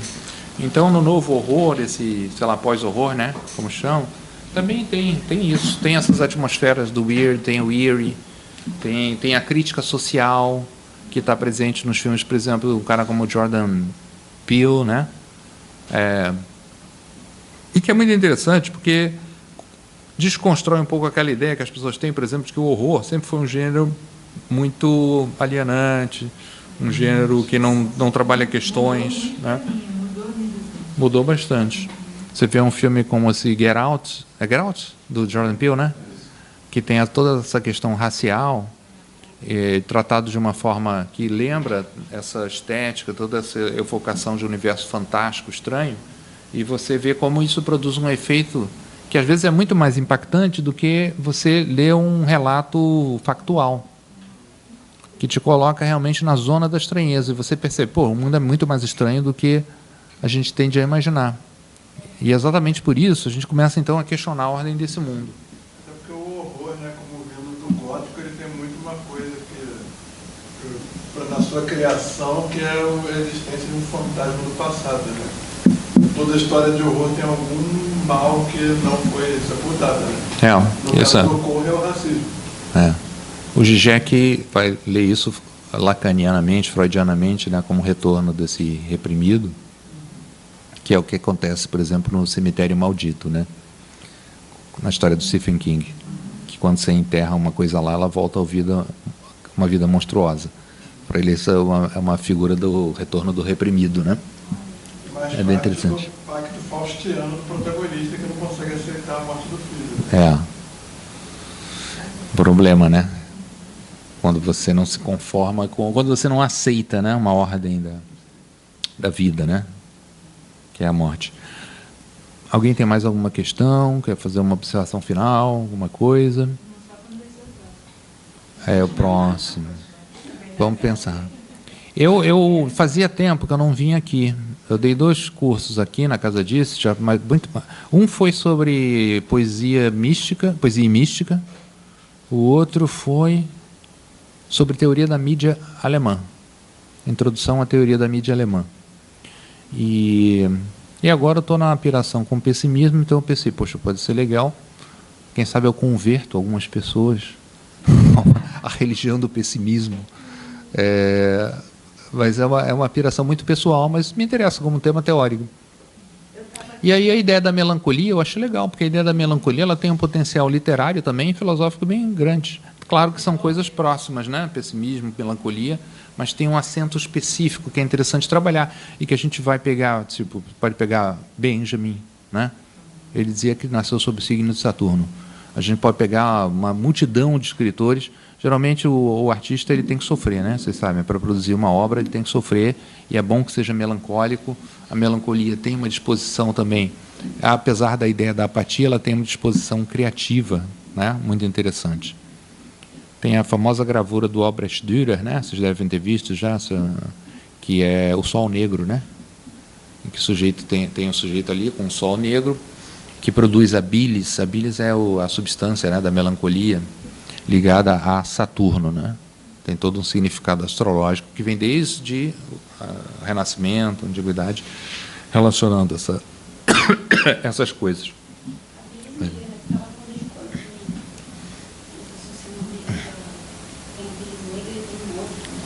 Não sei. Acho que quanto mais negro, mais você é melancólico. Mandaram avisar que essa água aí, ó, estava um negócio muito pessimista, você tomou água, agora não sei o que É isso aí. Então, eu vou falar com o nosso... como é que chama, gente? A pessoa que nos recebeu, né? O João César, que é o que coordena aqui a Casa Disso, para ver se ele topa encampar em breve um outro projeto, que é um mini curso da melancolia. Literariamente tem bastante coisa legal para se explorar.